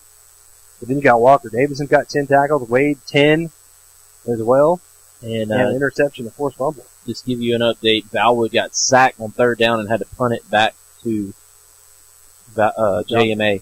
Yep, 6:44 to go. Left in that one. John Miller to the 1-point lead. Twitter is a great thing. It is. And the handoff. Josh Jenkins again. Fired out of a cannon. There he goes. And he's got a gain of 11. Kind of one of those things we said. Or 12. When Giles caught that 90-yard touchdown pass, why not do it every time? Well, Yeah. Josh, until you stop him, why not do it every time you have the football? Keep giving it to the little fullback who is shot out of a cannon, as we said. And what a dynamic change from year to year here for Westfield. Last year you had the steady guy at fullback in Drew McCrory, the senior.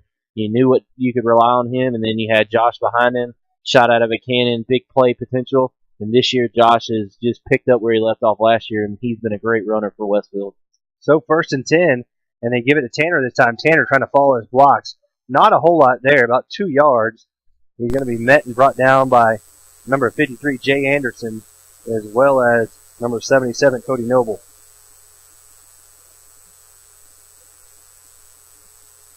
So gain is 2 and 2nd down and 8.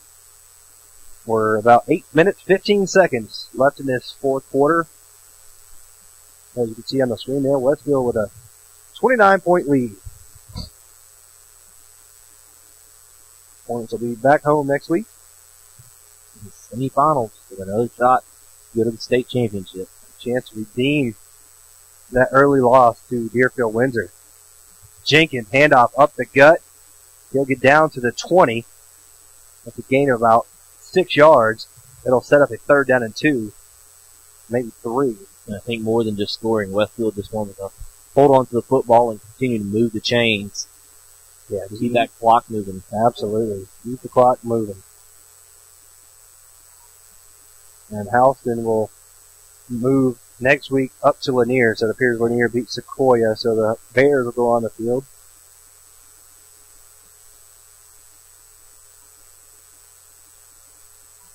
And the handoff will go this time to Tanner Westbrook. Tanner's got blocker. Tanner cuts inside, and Tanner's going to score. Touchdown, no flags. Touchdown, Hornets.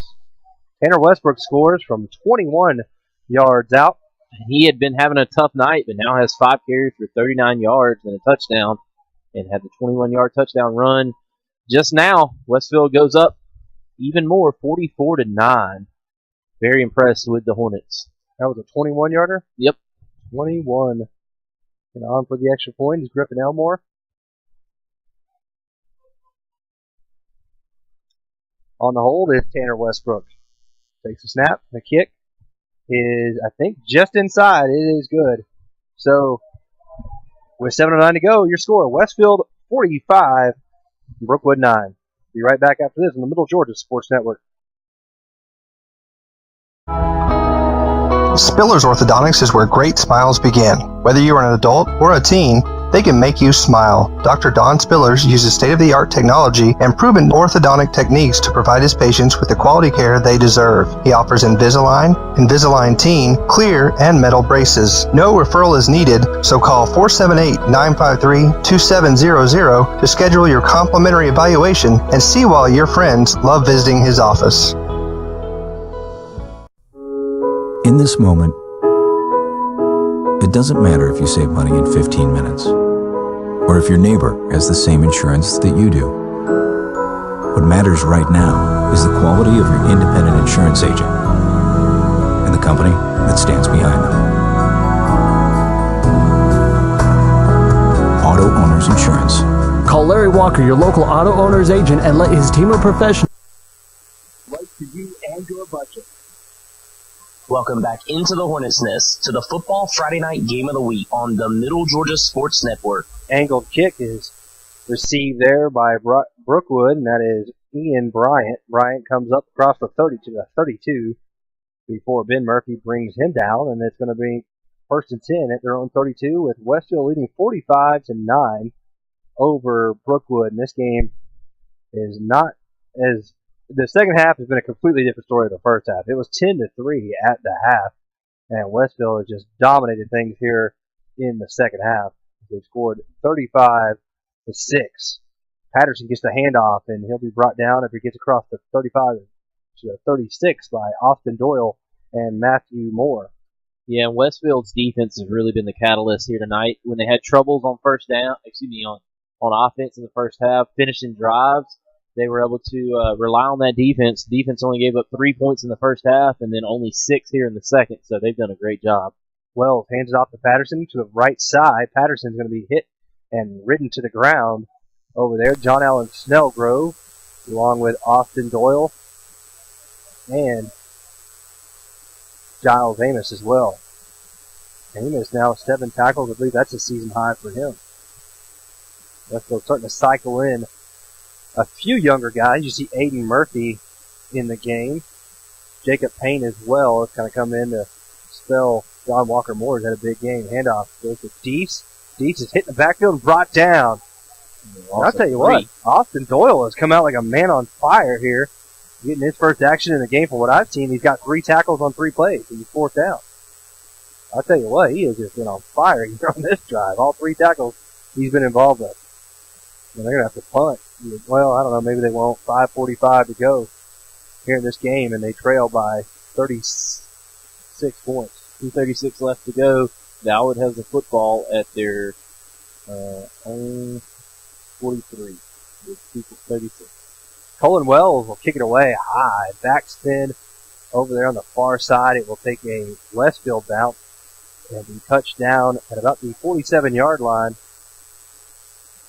So we got a little premature on the Houston game, it looks like, as the Sequoia team has tied up Lanier up there in Gwinnett County in the Sugar Hill area. The team looks like Texas, the Longhorns from Lanier. 21-21 in that one, so Westfield, or excuse me, Houston County might be playing at home at the MAC again next week. And I'm making a prediction, I feel it, that JMA is going to win by recovering this one. Wouldn't hear any complaints here. We know they got a I don't think the game that Westfield played up there is really indicative of that team. I mean, Westfield just took them to the woodshed. Well, here, too. I mean, Brookwood's better than 45-9, you would think, but Westfield just dominated. Now Jarius Hart is in there, and the handoff will go this time to Aiden Murphy. Nothing there for Aiden. They brought in the second-string offense skill position players anyways, as they got Tanner Westbrook in at quarterback. You got Jarius Hart and Austin Burnett in at the wingback positions, and then you have Aiden Murphy back there at fullback. For the most part, everybody else is still in there, the starters. You got Deal in there, Cameron Washington, and it looks like Jacob Payne will be lined up over there at the right guard position, and John Allen Snellgrove there at the left guard. Final score from Albany, the Knights of Deerfield Windsor 48, Gators of Gateway 7. So Deerfield will be coming to a Hornets Nest next week. And I'm sure Westfield, I mean, they want to exact some revenge. They look like a face mask and they throw it. So it's a negative loss there by Austin Burnett, but add 15 yards and that's going to be a first down, you would think. It's not very close to it. Is that an automatic first down or is that just a yardage? I think it's just a yardage in GISA in high school football. 4 minutes, 30 seconds on the game clock here in this fourth quarter. So as we mentioned, next week, it's the rivalry that everybody always waits for. It's Westfield and Deerfield. I'm going to call it a 5-yard variety. I forget that they still have those in high school and college. This was automatic 15, right? So 5 yards, wipes out that play. So it's second down and 10. First down, Valwood with 1:27 left. I can't remember if they got a good field goal kicker. I know right around midfield, I think. Deerfield's got that good kicker, Bill. Should be a good one next week. Looking forward to it. There's still 4 minutes left in this one. 4:10 to be exact. Second and 10. Quick give to Aiden Murphy, and Aiden has to sidestep a defender as soon as he gets it, and he gets no gain on the play. It'll remain third down and 10. Landon Eason comes in the game. Coming out is Cam Forster. We talked a little bit about Landon last week. He's got some good size on him, and it'll be fun to watch him. I know he had a little bit of an injury-riddled season this year, but he's got a good-looking size on him at the tight end position. He could be a Cam Forrester clone. Going to get John Bard out there and play. He's out there with no shirt, like a fan. Pitch comes to Jarius Hart. Jarius trying to get to the corner. Jarius will go out of bounds at the 49-yard line of Brookwood, so he picks up a gain of 4 yards, and that's going to bring on the punt team for Westfield. Giles comes out there to punt it. Aiden was like, hey, do I punt or you punt? Giles said, I got this one. 1st and 20, holding on Bellwood with 1:06 left. Woo! Coming down to the wire, down there in Valdosta, Hahira. It's actually kind of between Hahira and Valdosta. It's right near the golf course down there. I used to go by all the time when we lived down there. So here comes the punt from Giles. Amos Giles gets it away. High kick. It will take a Westfield roll, almost at the foot of Kel Deese. Get out of the way. And it'll be touchdown at the 10-yard line, and that's where we'll start this drive. 1st and 10. They trail 45-9 with 3 minutes, 6 seconds to go here in this fourth quarter. And everybody keeping an eye on that John Millage game. As Brett said, 1st down and 20. 1st down and 20 with 1:06 left. They took a timeout. And trying to get things going in the right direction for the Valiants. But hopefully our Region 4 compatriot can get it going and on defense and hold the Valiants. So it's 1st down and 10 at their own 10, and they give it off to Patterson. Patterson, pretty good hole. Coming here to the left side. He's stiff arm, still on his feet. Looks like he's favoring his left leg a little bit. Yeah, he's got that knee really taped up, so he's battling through. But he gets a good gain of 38 or 29 yards out to the 39-yard line. Yeah, you got hats off to him. I noticed earlier he's kind of favoring it. He's got that left knee taped up, so he's been a trooper in here tonight. And he gets the handoff again, left side. Bringing him down is John Ellen Snellgrove there for Westfield. 3-yard gain there for Patterson. Or 4-yard is 2nd down and 6. 2 minutes and 30 seconds left in this one. Patterson again. Not much there. Austin Doyle bringing him down along with Ben Murphy. Austin said played 2 series here, and he's already got 4 tackles, and that's not good. He's limping off the field with a right ankle injury. Did one of our interviews tonight, thanks to Coach Craig and his Westfield Multimedia class for providing us interviews here tonight yet again. He's just getting stretched out, it looks like. Handoff, big gainer here for Patterson. Poor guy just limping along, but he gets a pretty good gain, and he's going to be brought down by Josh Kennebrew down at the Westfield 37-yard line. That was, a 18-yard gain or so. Patterson, you got a feel for that kid. I mean, he's down there giving everything he has. 3rd and 25 after a sack. Timeout Valiants. And Patterson again, going through the middle of the line. He's going to be hit hard. Alex Mike comes in and cleans it up. But Jacob Payne in there as well for Westfield. And, Taylor Patterson, he's a senior. Sure, he wanted to be on the field when the final horn goes on his last football game as a high school football player. He has played his heart out here tonight. 2nd down and 6. 1:20 left in this one. Deese, the handoff. Guys right side, now cuts back. He's going to have enough for the 1st down. He drags defenders for Westfield. Again there, John Allen Snellgrove. And it looked like Jacob Payne as well. 4th down and 25, 46 seconds left. Whew. So 1st and 10 at the 24. Handoff goes to Patterson. Patterson slowly picking his way through the line.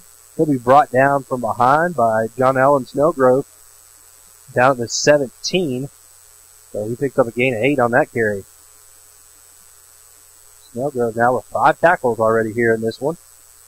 Brett keeping an eye on that game down in Valdosta. I just want to see if my prediction holds true. Patterson picks his way through the line again. And he's going to have enough for a first down inside the 15 down to the 12. Austin Burnett in there on the tackle, along with Robbie Luzzy.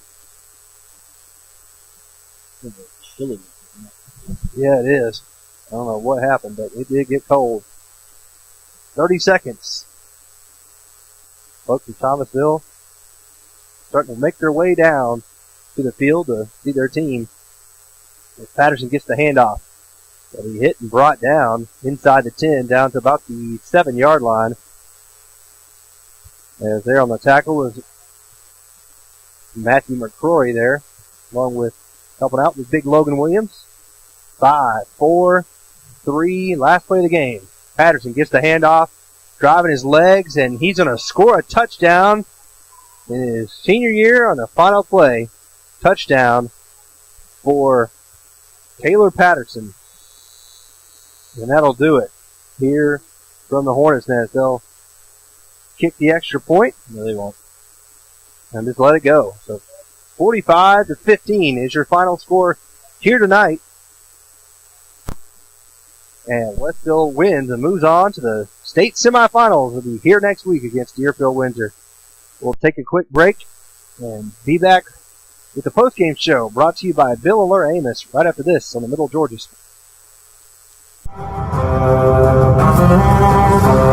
With a win this week over Brookwood in the quarterfinals, Westfield will be guaranteed to host next week's semifinal matchup. Will the Hornets make their second consecutive trip to the state championship, or will their dream of back-to-back titles end next Friday? Tune in at 7:10 for the Brandon Outfitters pregame show, followed by the kickoff of the GISA AAA state semifinals at 7:30, only on the Middle Georgia Sports Network.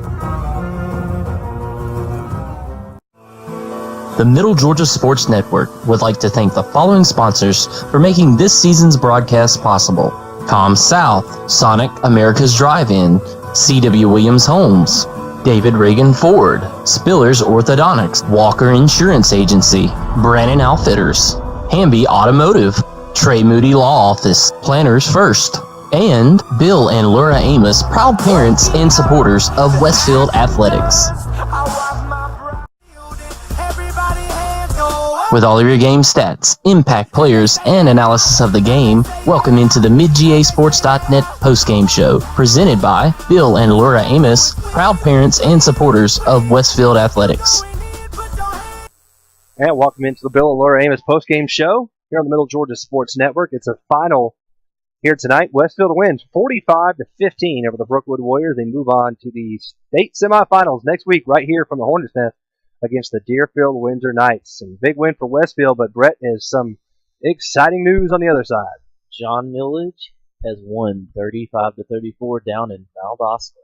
So how about that? The old mighty Valiants, who are very proud of themselves all season long, bow out in the second round. So they thought they were the team of the century, and they lose down there to John Millage at home to John Millage. That Thomas Miller, I believe is his name, was at a big game for John Millage. But here, 45-15 is your final score. And Brett, you want to go ahead and give us some final stats? Brought to you by Com South. Com South stat update: 45-15 your final score. 13 first downs to 16. Westfield had 13. Brookwood had 16. 42 rushes for 386 yards for Westfield. 9.19 yards per carry average.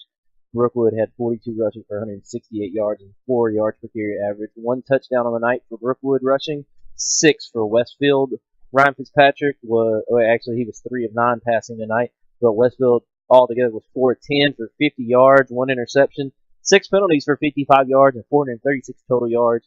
Brookwood was 13 for 27, 99 yards passing, 1 touchdown, 2 interceptions, 3 penalties for 15 yards, and 267 total yards for the Brookwood Warriors. And those are your stats updated by Com South.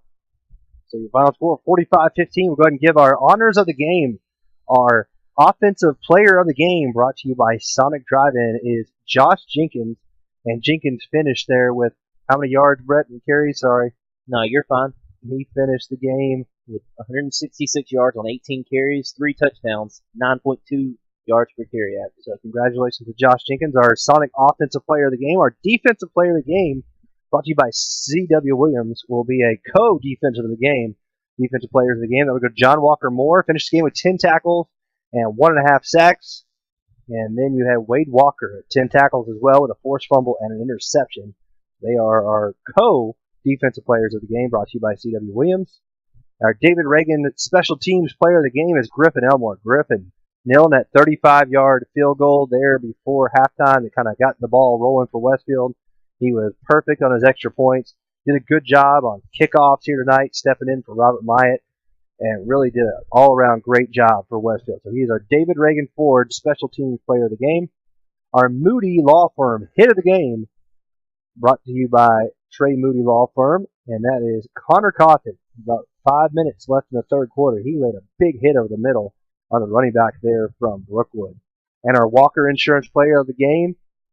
Play of the game. Play of the game. That's a tough one. I got to go with the the field goal right before half. Okay. How about that? I mean, line it up, kicks that thing, sneaks it over the upright. So Griffin Elmore is our wins not only the special teams player of the game, but also gets the play of the game here tonight. What would have been the play of the game for me is if Ryan and Tanner could have connected on that one wheel route. That was so perfect. That would have been pretty, but congratulations to Griffin Elmore. So, I think Griffin really gave them the spark there. We talked about it in the half. How many times you see, well, maybe not this year, but the Atlanta Falcons and Matt Bryant kick a field goal at the end of the half, and then it just kind of spurns them on to great things in the second half. And that seemed to be what happened here tonight. Griffin, it just seemed to get the whole crowd and the sidelines for Westfield excited about the game in the second half, and then they came out and put it on Brookwood in the third quarter especially, and then took advantage of some short punts and some great defense in the fourth quarter to extend the lead even more. 45-15 over a great Brookwood team. This, I tell you what, Westfield gets what they want, I think, and they want to go through Deerfield, I think, to get to the state championship, and they want revenge.